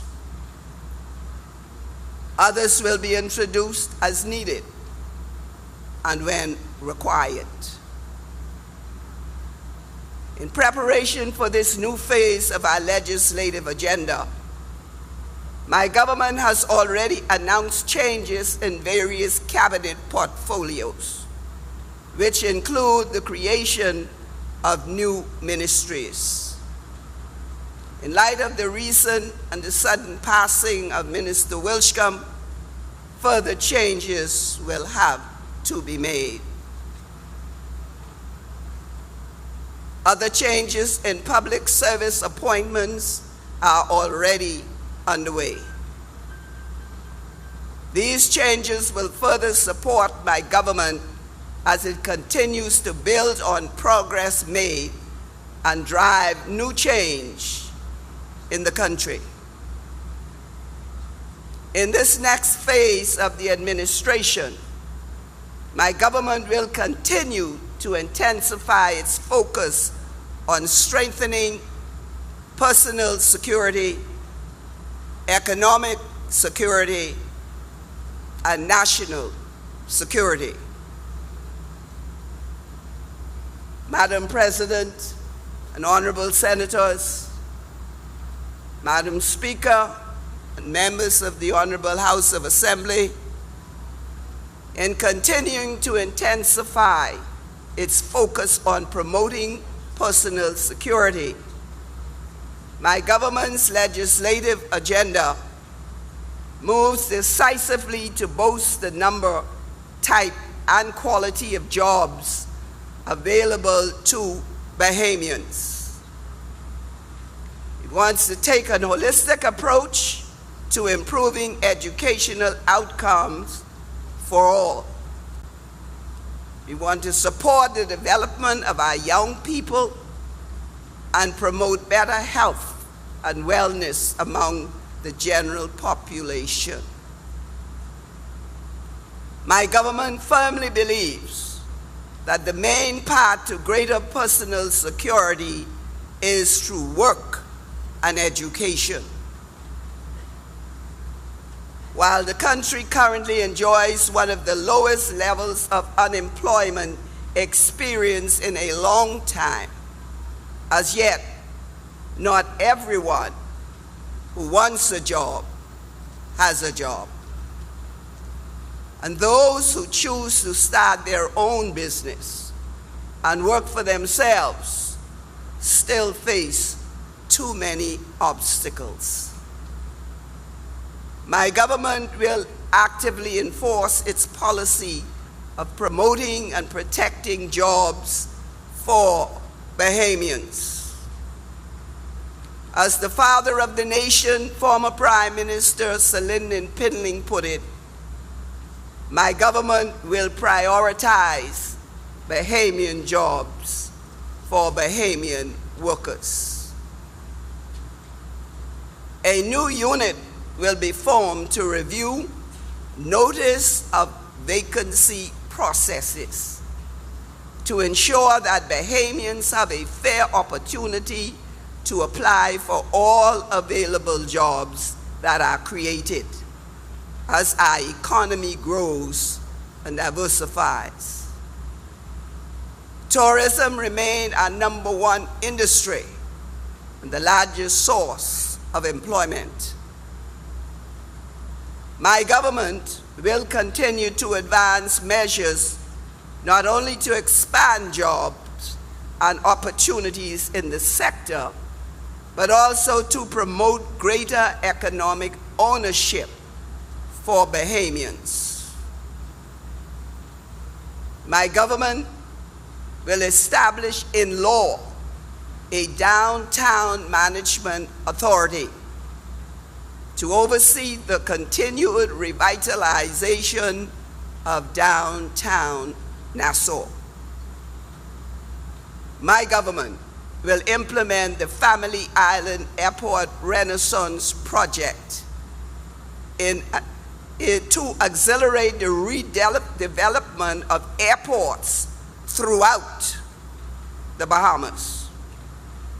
In its role as employer, my government will continue to implement measures to improve the working life of public service employees.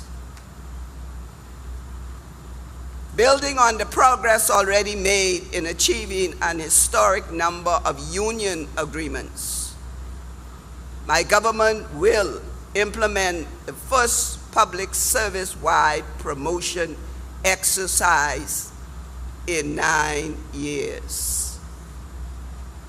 Amendments to existing legislation will be proposed to prevent the current long-standing backlog of overdue promotions and reclassifications happening again. A public reform bill, a public service reform bill will also be introduced to modernize the approach and governance of public servants.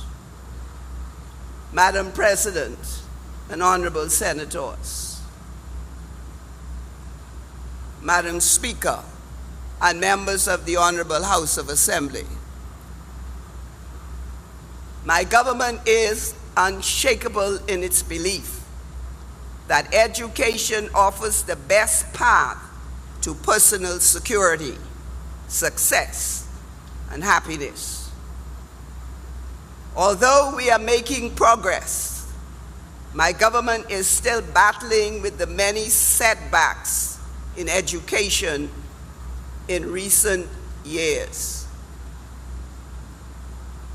The loss in learning for thousands of our young people the lack of support for teachers and staff, the neglect of school buildings and material have taken a toll. Emblematic of the new approach which my government is taking is the National School Breakfast Program, for which a pilot scheme was launched 2 days ago. While the program has obvious nutritional benefits, researchers and teachers know that a child who starts the day with a healthy breakfast is more likely to attend school, more likely to participate in the classroom, and more likely to be a better learner. To encourage education and opportunities in the blue economy, my government will introduce a national maritime instruction and training bill to better support training in the workplace. My government will also present a national apprenticeship bill. And my government reaffirms its commitment to a pioneering, creative, and performing arts school, for which early preparation has begun and material being prepared for public consultation. In its ongoing support for the growth and development of the young people of our nation, my government will introduce a National Youth Commission bill.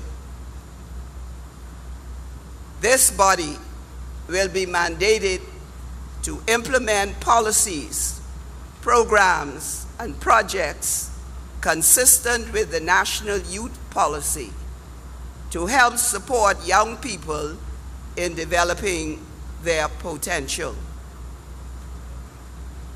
Building on the success of the National Youth Guard, my government will introduce a national service bill that will invite our young citizens to register for national service.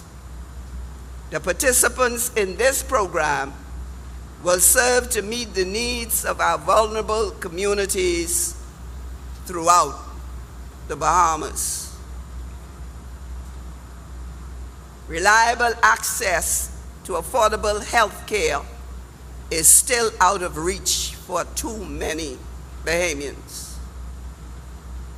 Notwithstanding its achievement in rescuing the healthcare system from near collapse, my government continues to build on lessons learned from COVID-19 pandemic to bolster our public health preparedness and healthcare delivery systems. My government continues to make investments to improve the healthcare infrastructure in New Providence, Grand Bahama, and throughout all the family of islands. This will include the introduction of a new telemedicine platform. My government will build a new specialty hospital in New Providence and will complete the construction of the new hospital in Grand Bahama. My government prioritizes public health, mental health and wellness initiatives, and is moving aggressively to implement the second phase of national health insurance with the introduction of catastrophic health care cover. This will make health care more affordable to all Bahamians. In order to address the global shortages of healthcare workers, my government will establish additional accredited medical programs and increase investment in healthcare training. my government will repeal and replace the current Stem Cell Act to tighten its regulatory framework. Legislation will be introduced for the health, care, and protection of older persons to provide for adequate care and attention for older generations of Bahamians on whose shoulders our country has been built. My government expresses its thanks and gratitude to healthcare professionals across the archipelago who continue to serve the people of this nation.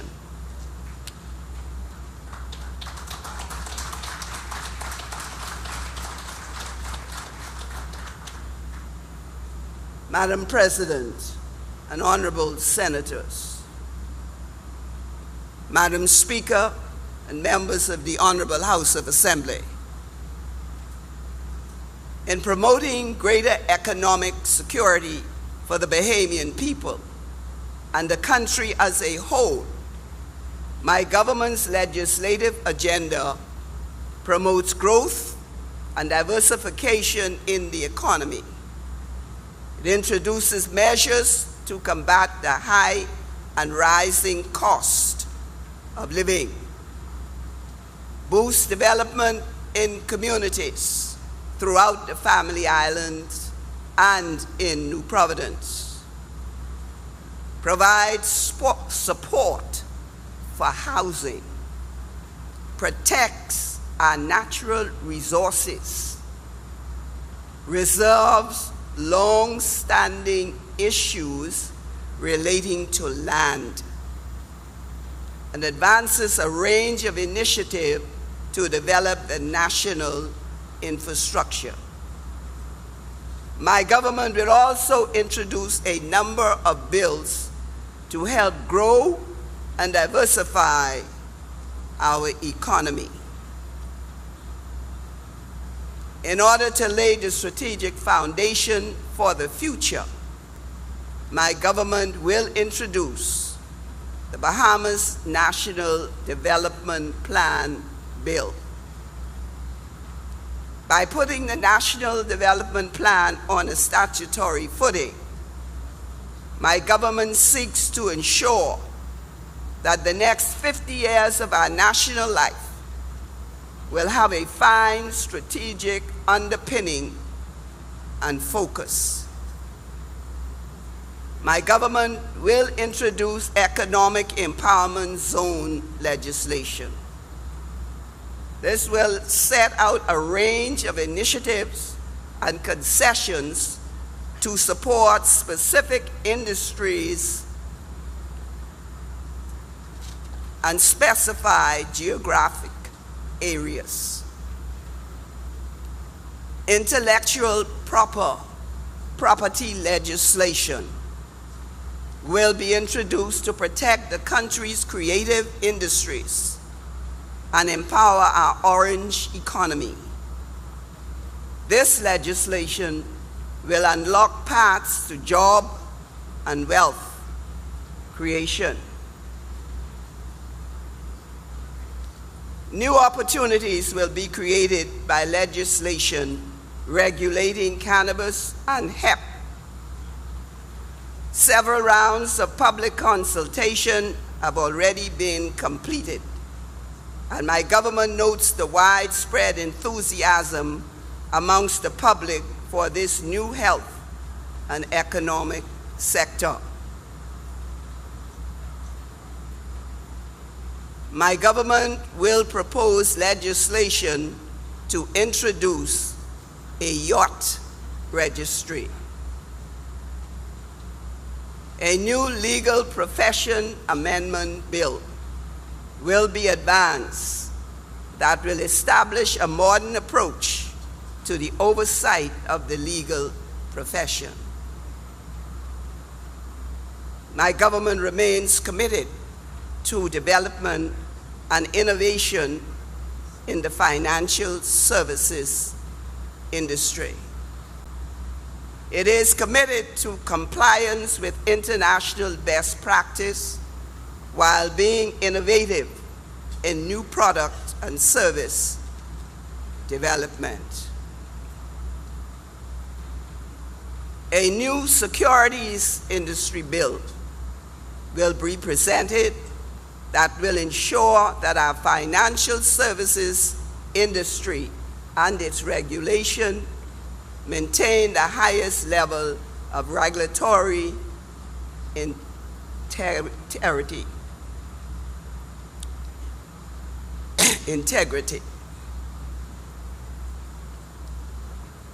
A new digital asset registered exchanges bill will also be advanced, which will ensure that our country continues to lead from the front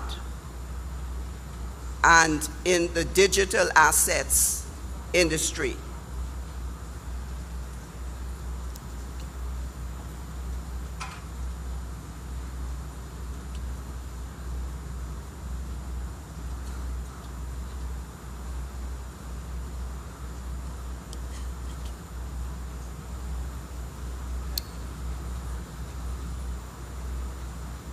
Madam President and honorable senators, Madam Speaker and members of the Honorable House of Assembly, survey results from 2020 confirm what we all know, that the Bahamas remain one of the top 10 most expensive countries in the world. The high cost of living is a major cause of financial stress and the psychological distress in the country. In a number of sectors, poorer people pay disproportionately higher costs than the wealthier section of society. My government does not wish to overburden any sector of the community, but we do wish to make our economy fairer. In order to provide a better framework for businesses and consumers, my government will introduce the following measures. A new Registrar General bill to reorganize the operations of the Registrar General Office. This will help to ease the burden of doing business in the Bahamas. My government will launch a new online company registry portal, which will help to make the process of registration more efficient. My government will also launch a new online civil platform to provide efficient, transparent services to Bahamians. My government is also mindful of the need to provide for greater protection of consumers and will therefore introduce consumer protection legislation. As the cost of energy is a sufficient driver of the high cost in the country, my government will undertake a root and branch review of the energy sector and has recently established a Ministry of Energy to implement effective, long-standing solutions. My government has already launched programs to install 100 megawatts of solar energy in Nassau, and now blended power facilities incorporating a minimum of 50% solar generation in 16 locations throughout the Family Islands. The introduction of renewable energy is a fundamental component of our promise to drive down the cost of electricity. My government remains especially committed to implementing clean energy in New Providence by moving to sources of renewable energy and becoming less dependent on fossil fuels. Building on these new efforts, my government will therefore introduce the following legislation. A new renewable energy bill that will provide a legislative and regulatory framework for the expansion of renewable energy generation. A new liquid natural gas bill that will provide a legislative and regulatory framework for development of LNG generation, which will provide and produce lower carbon emissions from the current system, along with the regulation of bunkering and blending LNG facilities in the Bahamas.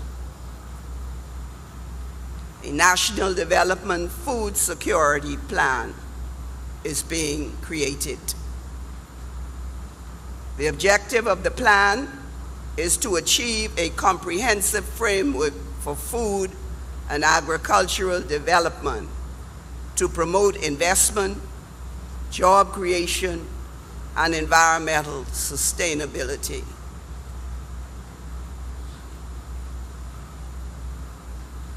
My government will continue to build on the success of programs such as the Golden Yoke program to provide greater economic security for Bahamians in retirement and in times of need.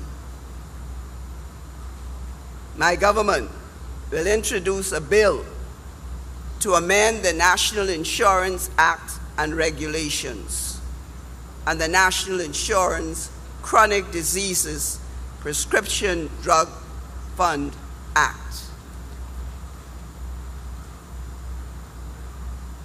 My government will implement a new local government bill that will enhance the operations and responsibilities of local government throughout our family of islands. The government will also take local government concepts to our children, and so it will re-implement a junior local government council throughout the family islands.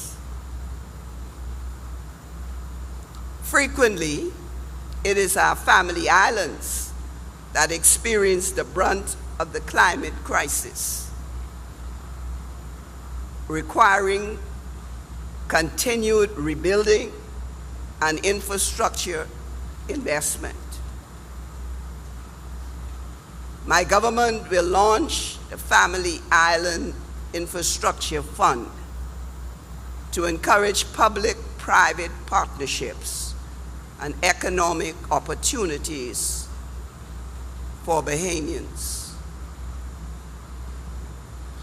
To secure the economic and social sustainability of our various communities, my government will introduce a number of measures to strengthen social support.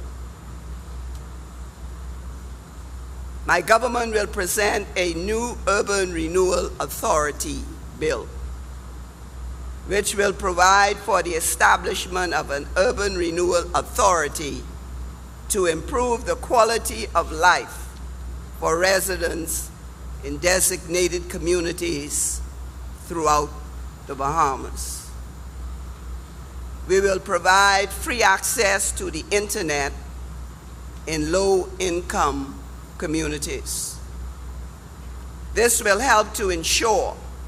that every student in school can access the internet, so that no child is left behind because of their economic or social circumstances. My government will restructure the monthly assistance program for seniors or other eligible persons that can be used to cover the cost of food, electricity, or water. My government will fulfill its promise and increase benefits for persons with disabilities. My government will also provide the much-needed post-school age facility for persons with disabilities. Every Bahamian's quality of life should be enhanced by legislation which will be put forward to ensure public access and right-of-way to beaches by requiring at least one public access to every beach. Dignity and respect should also come at the end of life. And so my government will also introduce a funeral industry service bill to bring about a regulatory framework for the funeral home industry. My government considers housing to be a basic right of all Bahamian citizens and is committed to implementing robust programs and policies to expand opportunities for home ownership. My government is moving to aggressively complete the planned construction of 180 affordable homes and will provide additional new housing throughout the country. My government is acutely aware of the challenges climate change places on our built environment. Hundreds of critically needed homes on Abaco and Grand Bahama have not been rebuilt or remain significantly damaged since the passage of Hurricane Dorian. My government will accelerate the construction of new and affordable homes on Abaco and Grand Bahama.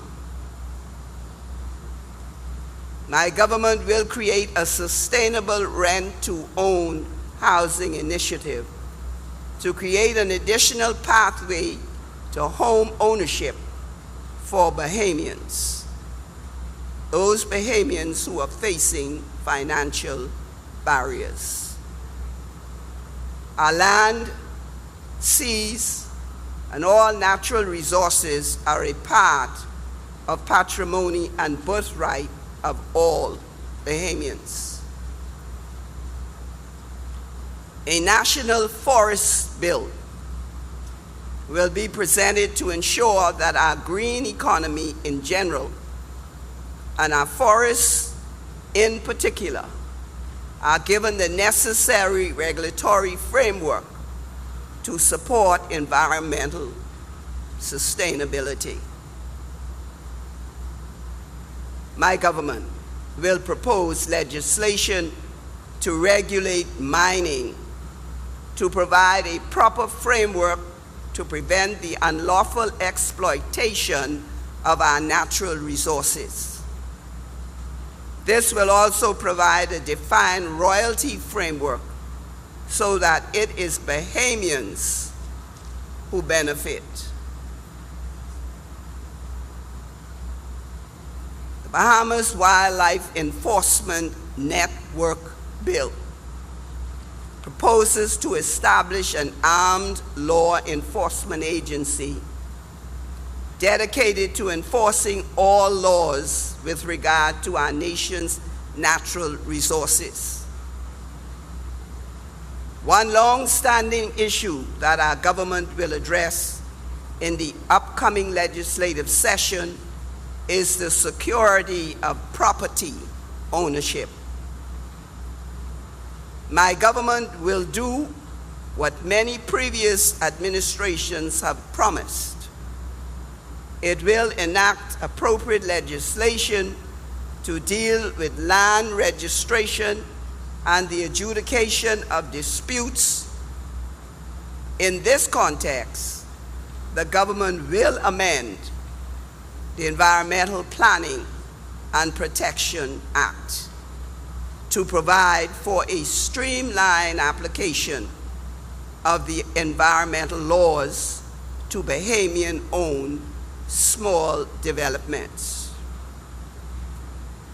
Regulations will also be introduced under the Environmental Planning and Protection Act to allow for spot fines to be administered for violation of the act that will result in environmental damage.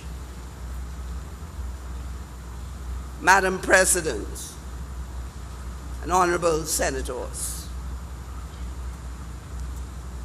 Madam Speaker, and members of the Honorable House of Assembly, in strengthening its focus on the country's national security, my government is concerned to ensure that our borders are well defended,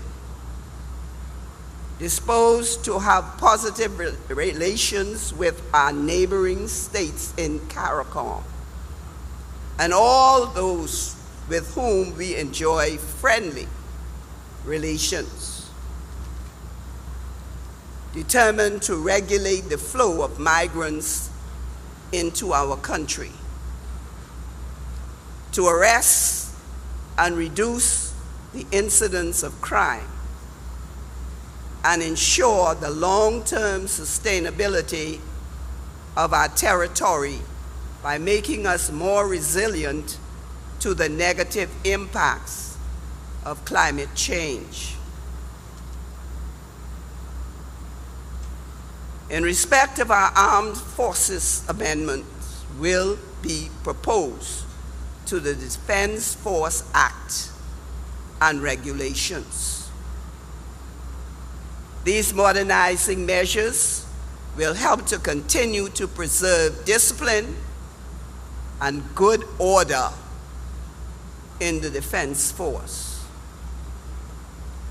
A Royal Bahamas Defense Force Cadets Bill will also be proposed to allow the current Royal Bahamas Defense Force Rangers to become a legislated youth arm of the Royal Bahamas Defense Force.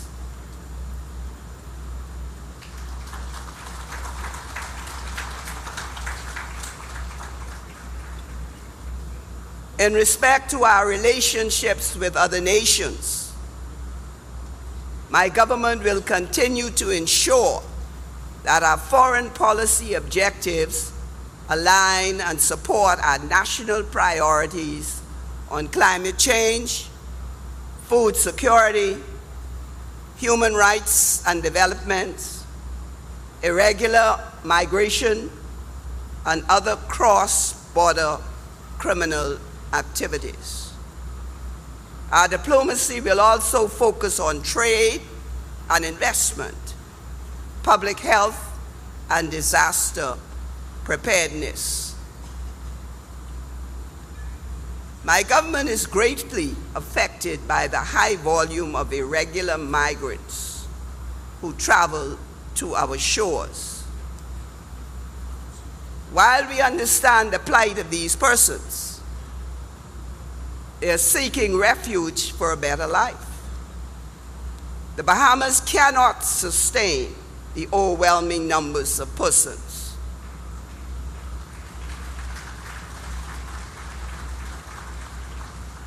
We will, therefore, continue to protect our borders. My government will introduce a bill to amend the Immigration Act to make new provisions and to be more responsive to the present realities of our immigration circumstances.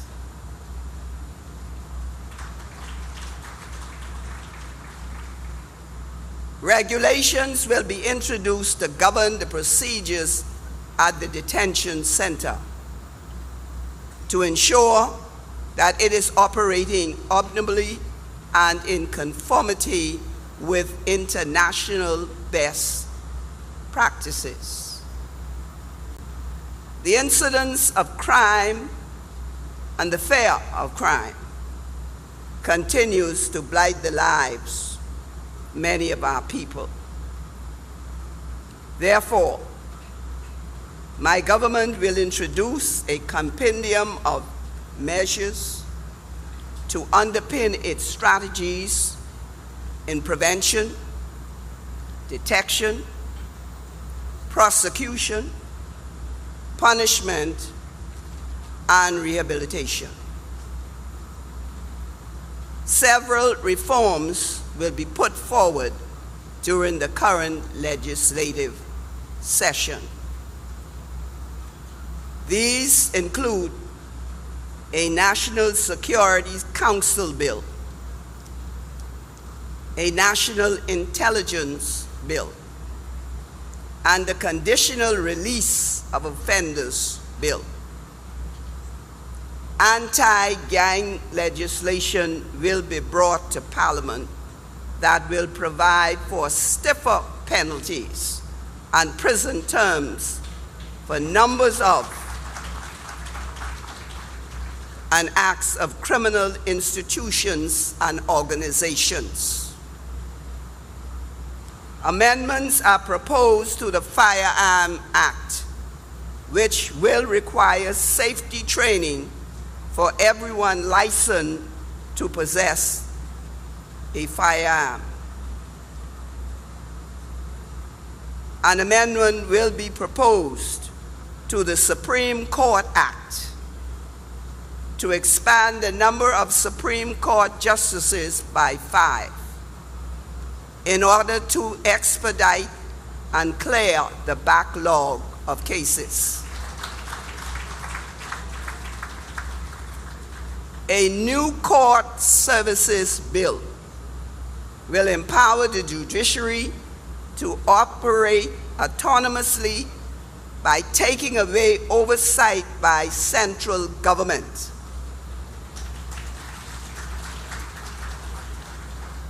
Thereby removing the bottleneck caused by the current system and providing further judicial independence. My government will introduce legislation to combat cybercrime. From time to time, other additional measures will be laid before you to support this ambitious agenda for change.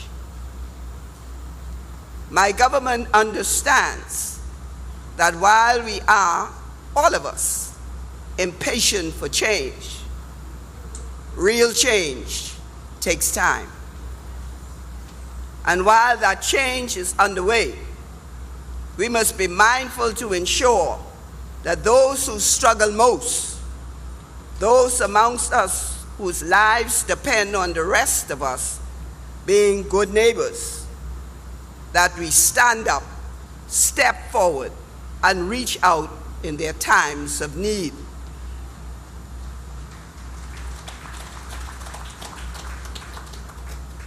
And so, my government remains grateful for the support of and partnership with the Bahamian people, and looks forward to continuing that support to build on further progress and drive new change. Now that the country is headed in the right direction, together we can work ever more fervently to achieve the kind of big changes so longed by the Bahamian people. I pray that the blessings of Almighty God rest upon your councils as you strive to bring about a better day, a new day in the Bahamas. I thank you.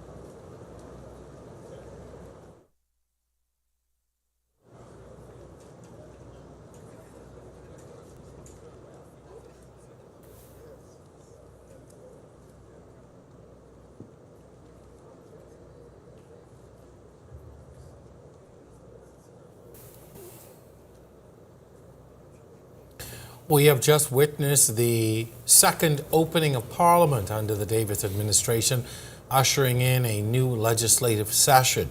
You are watching a special edition of RTV Presents as we capture this historic moment.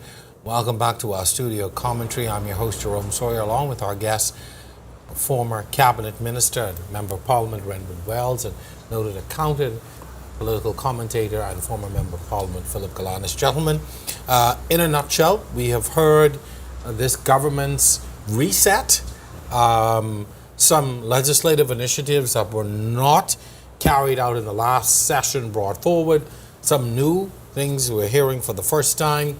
Mr. Galanis, I'm going to start with you. Your overall impressions of the speech from the throne and some of the things that really stood out for you. Well, I think overall, I'm very pleased with the speech from the throne, and I'm not just saying that because of where I sit, but I'm saying that because I think it addresses some of the key issues that the country needs to have addressed by a government. I think that the government recognizes that the honeymoon is now over, that they're in their third year, beginning their third year, and that they have to deliver for the people, that they've been, plagued by a national debt which they inherited, tremendous COVID,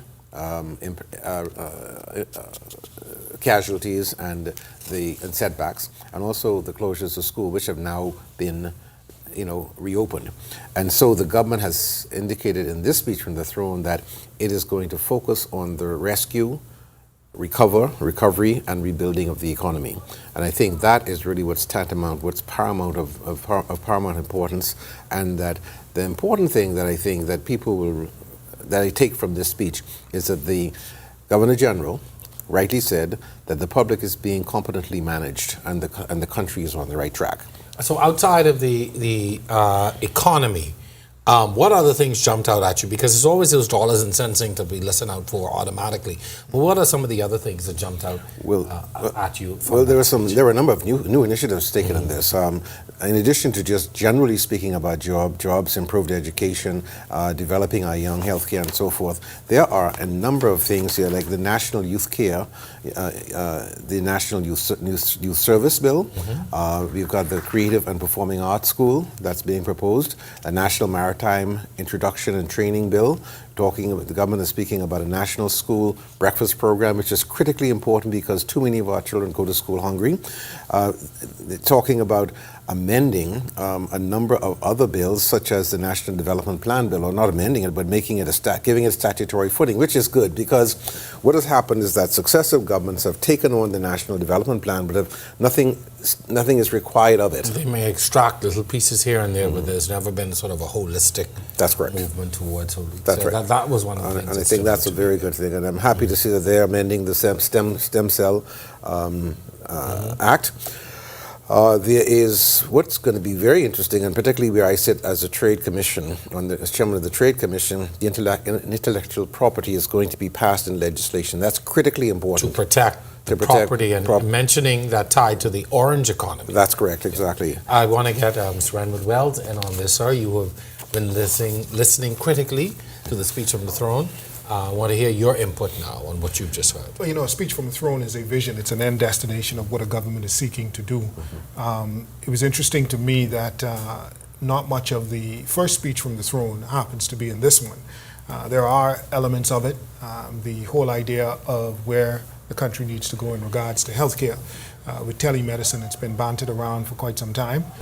We started in the Minister administration in getting that kind of deployment of IT development inside of healthcare with an EHR and electronic health records. We were going to be the only country outside of Israel to do such, to have one for all of its citizens and to be able to put in the requisite technology. Can you just pause for a moment?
There, the rendition of the beloved Bahamas national anthem as the Governor General now prepares for the final salute, and then she will depart. Mr. Wells, I'll allow you to continue. And as I was saying, Jerome, in listening to the speech from the throne, a lot of it, oftentimes, a speech from the throne would be you're seeking to amend, renovate, reform, so to speak, existing circumstances inside of the country, and then to project new things that has not yet been discussed. It seems to me like a lot of the hot button issues inside of the country, the current PLP administration is seeking to address with some form of legislation, from the whole idea of sovereign wealth and with the mining, with the amendment to the Physical Planning Act. And so it's going to be quite interesting to see what those acts entail once they're laid inside the House of Assembly, because they're going to obviously generate a whole lot of debate. But one of the new things that was spoken to, one of the new pieces of legislation was this whole idea of national service. I have always been a proponent of national service of the kind that you see in places like Israel, Estonia, and other countries around the globe, Singapore, for instance, and those countries that have that kind of national service are usually the ones who are always in the top tier of leadership globally. It gives your people a sense of accomplishment. So I'm going to be very interested in seeing what the Progressive Liberal Party's government view of national service is going to be, and that's going to engender a whole lot of discussion as to what that should really entail for and on behalf of the It is seen as an answer to a lot of the issues that we're having with our young people, with crime, lack of national pride, so many other things, lack of skills, those kinds of things. Of course, the idea was first bandied about by the late Sir Lyndon Findling yes, in the early 90s, but he abandoned it after quite a bit of opposition. Something else that stood out to me was the introduction of the Court Services Bill, very significant in removing central government's oversight of the court, something that the judiciary has been calling for some time. But before we get into that discussion, our Berthany McDermott, who is on our broadcast team for today's historic event, is in Parliament Square, where he, of course, heard the speech from the throne firsthand. Berthany, I want to check in with you to give us a recap from your perspective.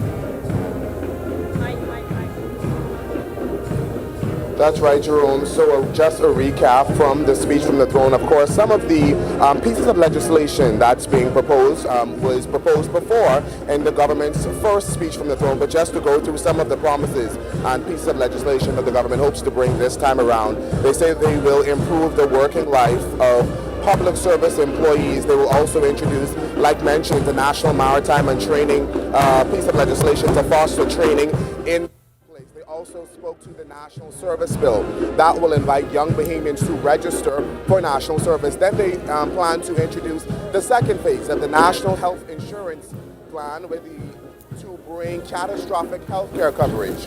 They will also repeal and replace the current Stem Cell Act to tighten its regulatory framework that, like we heard before, was introduced under the former Christie administration. They will also introduce the National Development Plan and also promises to create opportunities through legislation for cannabis and hemp. To the cost of living, they spoke to introducing a consumer protection legislation. They also say they will introduce a renewable energy bill and a new liquid natural gas bill that will provide a regulatory framework for the development of LNG generation. To housing, they spoke to a sustainable rent-to-own program. They also foreshadow amendments to the Supreme Court Act that will make way for 5 new justices. That, of course, will assist with alleviating the backlog in our court system. But I also wanted to point out, Jerome, that there were some aspects that were promised in the blueprint for change that was released when the New Day government took office back in September 2021, like legislation to address anti-corruption. It was something they promised in their first 100 days in office. We heard it in the first speech from the throne back in 2021, but we did not hear it this time, along with a number of other pieces of legislation. But again, we're now wrapping up here. Members of Parliament, they're heading into the precincts of the House of Assembly where proceedings will begin there. But for now, we're sending it back to you, Jerome. Bethany McDermott, in the thick of things. I can tell you that's not always an easy task when you're trying to report and there's so much going on around you. Good job, Bethany. Thank you very much. We'll check back in with some of our other reporters in just a few moments. But a wide-ranging number of things. These are a lot of promises to take place over the next about 2.5 years or so that we're looking at. Mr. Kalanis, I'm going to come back to you. Again, as we said at the top of this broadcast, this is really a blueprint of what this government wants to do. Now, that's been laid out. That's right. It's one thing, to lay it out, but now it has to be brought to Parliament and implemented. So what happens now with all of these pieces of legislation that they would like to bring to Parliament? What's the process? Well, the next step in the process is for the government, the Parliament, to thank the Governor General for the speech from the throne, during which time some of the ministers with responsibilities for these bills will again try to provide a little more detail. This is where we get the meat now. The meat and potatoes will come in the debate in Parliament. That's right. Okay. Exactly. And then the real debate comes when the bills are introduced. Sure. Because what happens is that you're then taking it from theory to practice. You're taking it from an idea, a concept, to what is intended to be a reality. For example, when you get into things such as alternative energy initiatives, the renewable energy bill, the LNG bill, those are going to be things that are critically important to understand how we're going to address, how the government intends to implement it, and also what are these things going to cost. Because that's often a delimiter of what they can do. The cost of the bills is often, many of the bills are affected by the cost, and therefore, the meat is yet to come. However, having said that, I think that what the government has done here, it's set itself up in as much as it's backed itself into a corner and say, you know something, I want you to judge us by what we do, not by what we say. And this is what we are going to do. Now, the extent to which they can accomplish many of these things will be the extent to which they will gain the confidence of the people to give them another term in office. Brendan Wells, having served in a cabinet of the Bahamas, having been through this exercise where you have a speech from the throne and you have a legislative agenda by all accounts, in a perfect world, could be achievable. That is barring no major issues. Your administration had Dorian and COVID to deal with, which, arguably set a lot of things that your administration had in place, set it back, just hit pause, and was not achievable. When you lay out all of these things, must you always, or should you consider what other unknowns are out there that you might have to deal with? You have to do that, Jerome, because in essence, you're not sure as to what's going to take place. And as you rightfully said, many of the pieces of legislation spoken to was actually a part of the former administration. The Judicial and Legal Services Commission, making it more independent, was a bill that we drafted. Speaking about the food program, was the food program that we mentioned in 2020 during the height of COVID-19, because we had a food program that was feeding the Bahamian people. And then Minister Jeff Lloyd said that this would be an excellent program that we need to deploy inside of the public schools, breakfast and perhaps even lunch. We were going to tie that to BAMSI. So there was the idea that would take place, even in regards to LNG.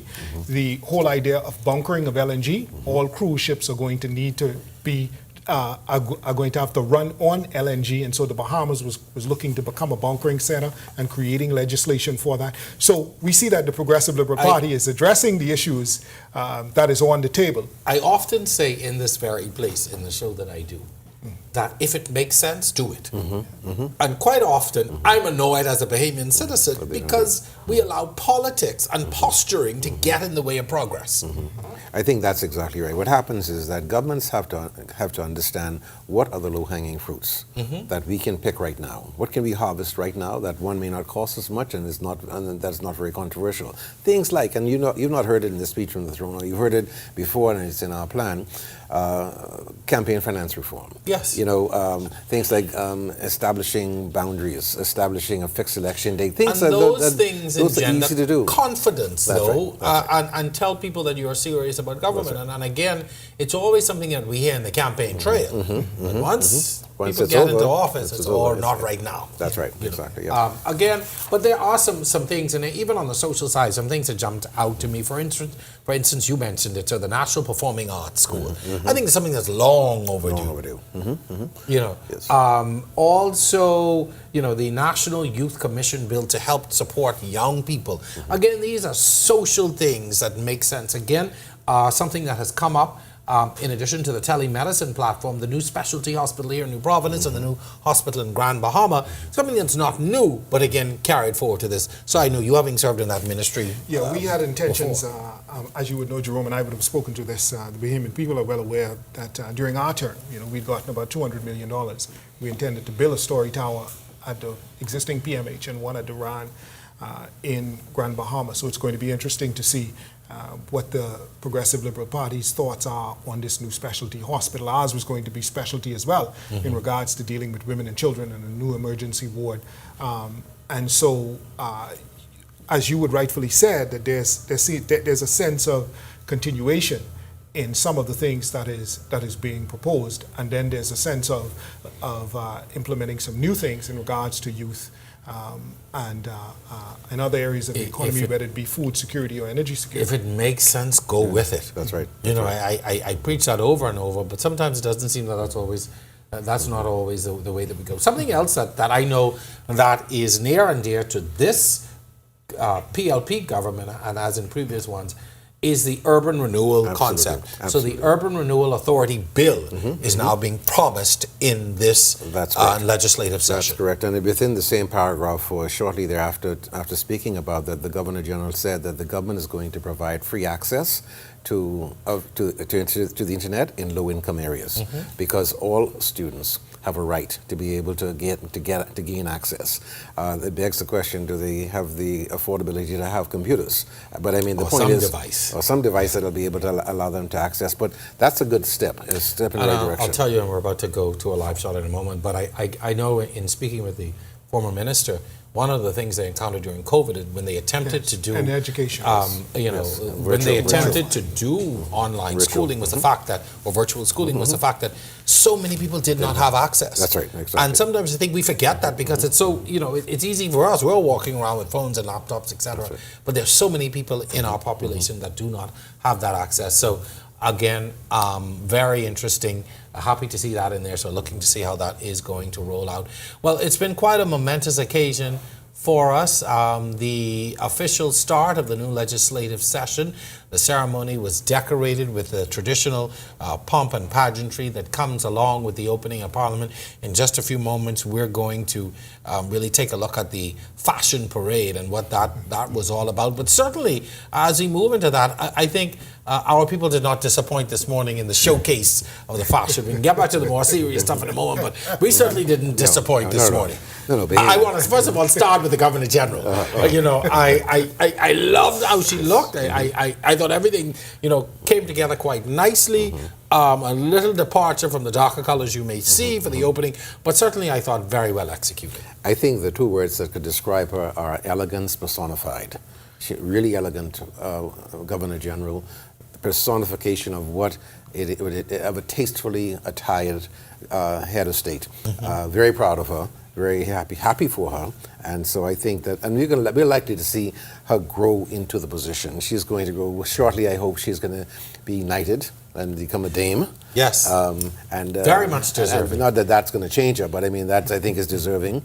And so we'll see that work out. But she's really elegant. In addition to which, Jerome, you're absolutely right. Our Bahamian women never, ever, ever disappoint. And even some of the guys I saw, they had some really nice, them scissor tails on. All right, well, as I said, quite a momentous occasion for us. The official start of the new legislative session, the ceremony decorated with the traditional pomp and pageantry, and of course the fashion. We'll check in one last time with our Danielle Miller, who has been keeping her eye out for some of the best looks. Danielle. Hi, I'm back, and it is Diamond Diadem. But I must say, our members of Parliament definitely had some diamonds on diadem shoulders. See what I did there? Yes. And I have to point out also to Mr. Bryce, who came through with the penguin tail. I love that fashion. Then we also had Dame Janet Boswick, who was also here. Then, of course, Jerome, I concur with you. The Governor General, her dress and the color contrast was simply amazing. And I mean, all of the women here just showed out and did their thing. They had their gloves, they had their fascinators, they had their hats. But my personal favorite had to be the wife of the Prime Minister, Mistress Anne-Marie Davis. I did call around to find out exactly who made her dress. Unfortunately, everybody gave a guesstimation, but that's a secret they're keeping, I guess, until later this evening. All now, right. I have to also note the fact that if you watched, there was a color contrast in terms of the attendees and also the persons in Parliament, as in terms of the dark colors and the light colors. And that is because when you're in the House, you still have to respect the order and the rules of the House. So the ceremonial outfits were different than the House outfits for that reason. I'm Danielle Miller. Back to you. All right, Danielle, thank you so much. I can't wait to see your report tonight. We're certainly... were you able to, Danielle, I don't know if she's still with us. Danielle, were you able to find out about the black sleeve that the members of Parliament were wearing? We guessed that it was in honor of Obi Wilchcombe, to honor his passing as a show of mourning. Were you able to confirm that at all? No, I wasn't able to confirm that as yet, but that will definitely be in the report tonight. All right, thank you. Our Danielle Miller, who's been keeping an eye on the fashion for us, she'll be coming up tonight in our news at 7 and 7:30 to give us a quick roundup of who wore what and how well they executed it. Fashion is always a very important part of this show out today. But of course, now the next stage is getting down to work. You have the speech from the throne. That's going to be debated in Parliament, where we said we get the meat and potatoes of what will happen. And then comes the drafting of the legislation. And that is really what's going to be critically important. One thing we didn't touch on, Jerome, I want to say, because it's critically dear to me, and that is the provisions in the speech from the throne that address the poor. Yes. Local availability or accessibility for low-cost housing. You already spoke about internet access, bringing rent to own provisions to make them more affordable. I think when we dissect this, we're going to see that, and I'm really happy that for now the Prime Minister is acting Minister of Social Services, because he's very attuned to dealing with the issues regarding the poor. We'll have to see who the substantive minister is going to be, because it was anticipated that there'll be portfolio adjustments and perhaps new cabinet ministers, as was indicated. But it's important, I think, for us to look at this and determine what is in this for the poor. I noted here, even in my notes, the economic empowerment zone legislation. Certainly. And I know that's something that's been discussed previously from Pinling's time. Yeah. I mean, what has to be different this time for it to work? Well, in speaking about the poor, I'm happy that Phil would have mentioned that, because at the end of the day, what needs to happen over the next 2.5 years is we really need to address the cost of living. And that affects not just the poor, but all of us who exist inside of society. Us middle-class folks are really under the gun as well. Very much so, and looking as to how we affect the misery index inside of the country. But during our term as government, we were very, very, very focused in on that, in that we took all of the tax concessions that was on Bay Street and we moved it over to the first economic zone in the over-the-hill community. We made the entire over-the-hill community an economic zone for the poor, where you didn't have duty and VAT on building materials, where you were able to reconstruct both your business and residence duty-free, as well as we gave them concessions on their first stock for their business. But did people take advantage of that? Folks were beginning to take advantage of it. It was passed in 2018. As you know, in 2019, we ended up with Dorian and COVID, and that put a strain on a lot of the things that was taking place in country.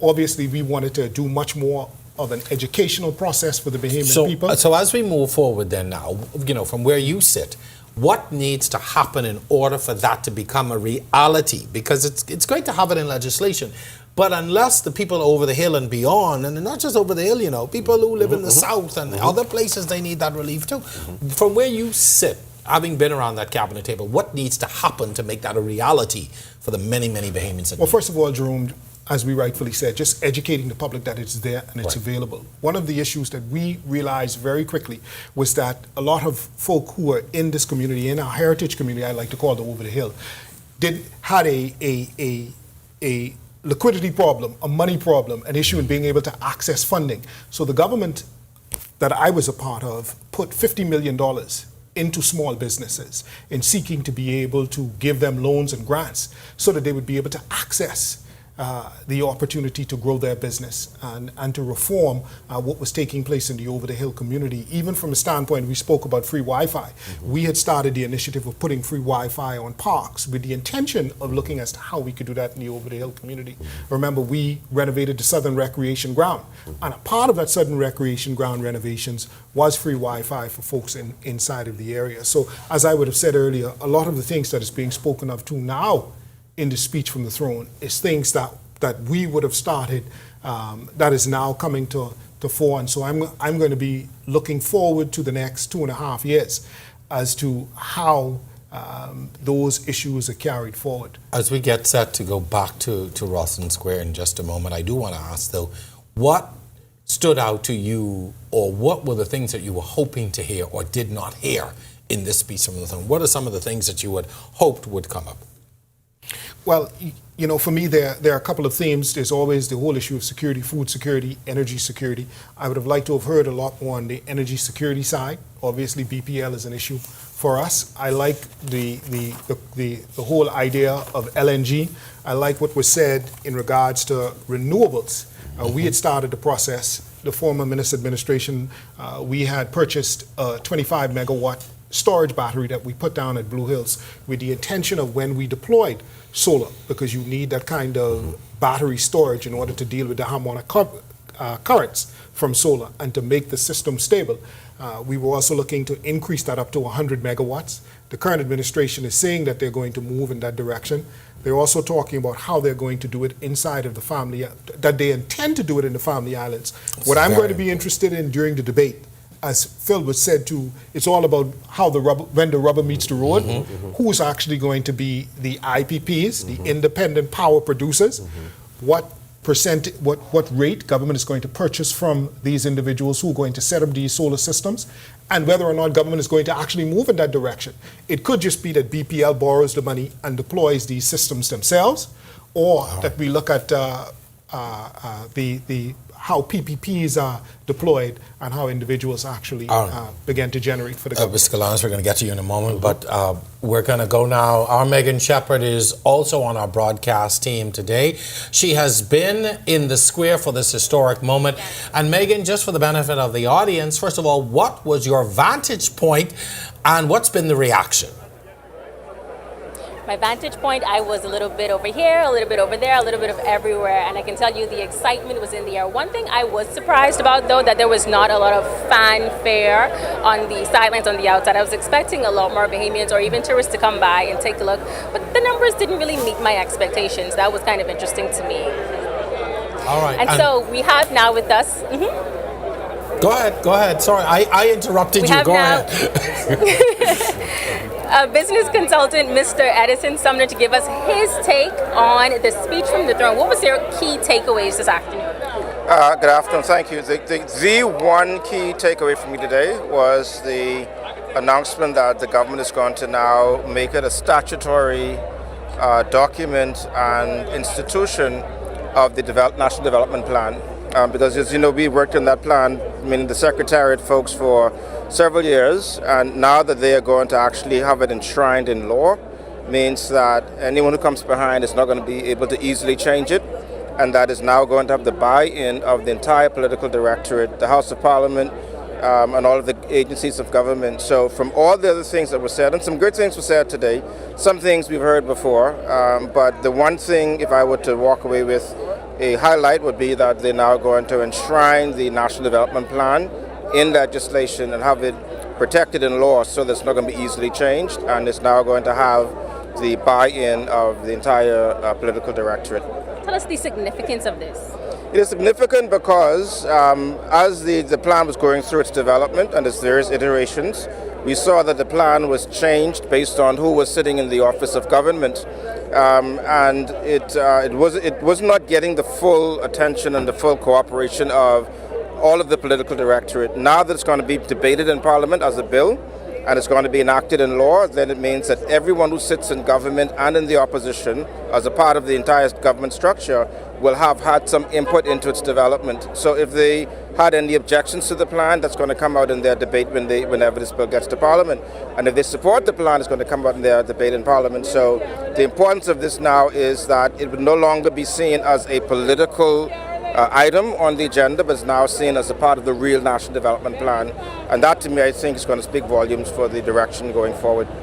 New agenda now. Where do you see the country going forward? I think we're on a good trajectory. We still have some, even though we're 50 years in, we still got some growing pains that we're going through. But I think that we're heading in the right direction. There are always going to be these little nuances that we would need to be able to work through. But based on what I've heard today, some of the plans that the government has to move some of the national agenda forward, I think we're heading in the right direction. Perfect. Is there anything else you'd like to summarize from today? Well, just continue doing what you do as a government. Those of us who are sitting on the sidelines who support the work of government, not political organization, but the government, we're here still to support the work of the government, and wherever we can to push them ahead in the right direction. And people like me are here to ensure that that kind of work gets done. So, Thank you once again, Mr. Edison Sumner, business consultant. And to wrap things up, Jerome, is there anything else you would like to know about what's happening? The beautiful fashions are still all lining. Megan, don't you go away. It's been a great day overall. Don't you go away. We're going to come back in just a moment. I want to ask you one more thing before we wrap up. I see a lot of activity going on behind you, so don't go away. We're going to wrap up in just a moment, so stand by. While we do that, Mr. Galanis, before we actually went to Megan, you and I started talking about what things you were hoping to see in this speech from the throne that may have been omitted. Well, what I didn't hear much about, although related, was climate change and what kinds of legislation, if any, will be enacted to address the whole issue of climate change. And considering that this Prime Minister has been such a strong global advocate for the prevention or the slowdown and stop of climate change, interesting you brought that up, but go ahead. But I think that's one of the issues. I was happy to see that this whole issue about the National Forestry Bill, a National Forest Bill, land registration and adjudication of disputes is also going to be something that's a part of it. The only thing I have to say that wasn't part of the speech from the throne was climate change and anything relating to it. Although I think what's happening now with respect to climate change is it's being addressed by the local environmental bills like LNG, energy bill and so forth. But the thrust of climate change is going to be affected by international discussions and international agreements. and what can be negotiated in the international environment to assist in getting carbon credits for the Bahamas. So it's just not as much a local initiative as it is an international one. I think as a country we have really done a lot to move the ball forward in terms of what can be done. But the reality is our carbon footprint is so small and so insignificant sometimes compared to those around us that I guess it is sometimes difficult to even begin to measure what we're doing against what the rest of the world is doing. But again, I continue to applaud the Prime Minister for whenever he's in that global forum to try and hold the rest of the world accountable for their bad behavior and the things that they are doing. I agree. So, gentlemen, we're almost at the end of our commentary here now this afternoon. We started this journey several hours ago. So I'm going to now begin to ask you sort of your final thoughts as we get ready to go towards the end. We've talked about what has come out of the speech from the throne in terms of what was laid out today, what's the next step in the process, which will be the debate, and then of course drafting all of this legislation. But as this is happening, the government must also, or has another major now hurdle to overcome with the by-election. We talked about it at the top of the show. I want to come back to that. I want to think I forget that. But here it is now. We're about to, we've come out of this, and of course nobody could have predicted that these two would be so close together. You've come now out of this opening of Parliament, a reset, but the government the party must put focus on a by-election if they intend to retain that seat. Concurrently, the opposition must also put focus if they intend to really win that seat. So there's going to be now some political fighting as we move towards the by-election. If the House of Assembly does convene very soon to have a debate on the speech from the throne, which, as Phil said, is the next step in this process, when ministers would get up and obviously they would give condolences to their former colleague, Obi Wilcombe, who has passed on, and to speak about issues inside of their ministries and how they intend to get done the things that were mentioned in the speech from the throne. You can be guaranteed that there's going to be some fireworks inside the House in regards to campaigning and putting forward a case as to both, particularly by the opposition, as to why the opposition believes that the new member for West End and Bimini should be a member of the Free National Movement. And I'm sure the PLP is going to be putting forward their case in the House of Assembly as to why they believe that constituency should remain in the fold of the Progressive Liberal Party. So I think the Bahamian people who just love elections, love the whole process of rallying, we do. Love the whole process of debates. We're known for being that kind of individuals politically. I think we're going to be experiencing an awful lot of that over the next coming weeks. Yeah, I suspect what's going to happen, and I don't know this, but I suspect we're going to move to by-elections very quickly, probably earlier than we would discuss the speech from the throne. But whether we do or not, several things. I said very earlier today that unequivocally the PLP will win West End and West Grand Bahama and Bimini seat because, one, Obi Wilcombe was a very, very popular MP. Two, he was a very effective MP. Three, he did a lot of things and knew a lot of people in the area, and whoever comes behind him will garner that support. And four, let's not overestimate or underestimate the impact of the sympathy vote. I was going to reference that because I know there's going to be that sympathetic tone as well in the election. Exactly. In this by-election. We're going to go quickly now to our Megan Shepherd, who's standing by with more reactions from downtown. Megan? Hello. So now I am joined with the Director of Communications in the Office of the Prime Minister, Mr. Latrey Ramming. Give us a summary of what happened today. I think we've laid a very solid foundation. We focused on personal security, national security, economic security. You've seen the government intend to build on this progress. We're prioritizing the issue of reducing the cost of energy, looking at how we regulate the funeral industry, looking at ways how we look at crime, anti-crime, crime bills. So I think you've seen a very concentrated focus. The Prime Minister has 5 priorities: cost of living, crime, the economy, jobs, and healthcare, and education. My apologies. Would you consider this a comprehensive agenda today? I think it's very comprehensive. I think we've laid a very solid foundation how we intend to look after the Bahamian people. There's a lot of work to do. I think we've said that change takes time. I think that we've had a solid foundation over the past 2 years, and I think we are well positioned to build on that foundation. Talk about the overall atmosphere of today, the reaction and the reception by persons here in the inside and the outside as well. I think there's some very strong reaction, noticeably on immigration, noticeably on crime. I think we know that both issues are top of mind. Bahamians want a very secure border. They want safer communities, and this is something the government know. And based on their response this evening, it vindicated what the government already know. Overall successful day for you? Absolutely, absolutely. I'm happy it's over. And the rain held up just in time for the day to be over. Thanks so much. And I thank you guys for carrying the message to Bahamian people. The media has done a very good job. OB will be extremely proud. Awesome. And thanks so much, Jerome. Back to you from under the tent. Thank you very much, Megan. Don't go anywhere. Our Bethany McDermott is also there. We're going to try and get him in on this screen. Bethany, are you there? What's been sort of your perspective from where you are today? Are you able to there he is. All right, Bethany. Don't go anywhere, Megan. Bethany, from your perspective?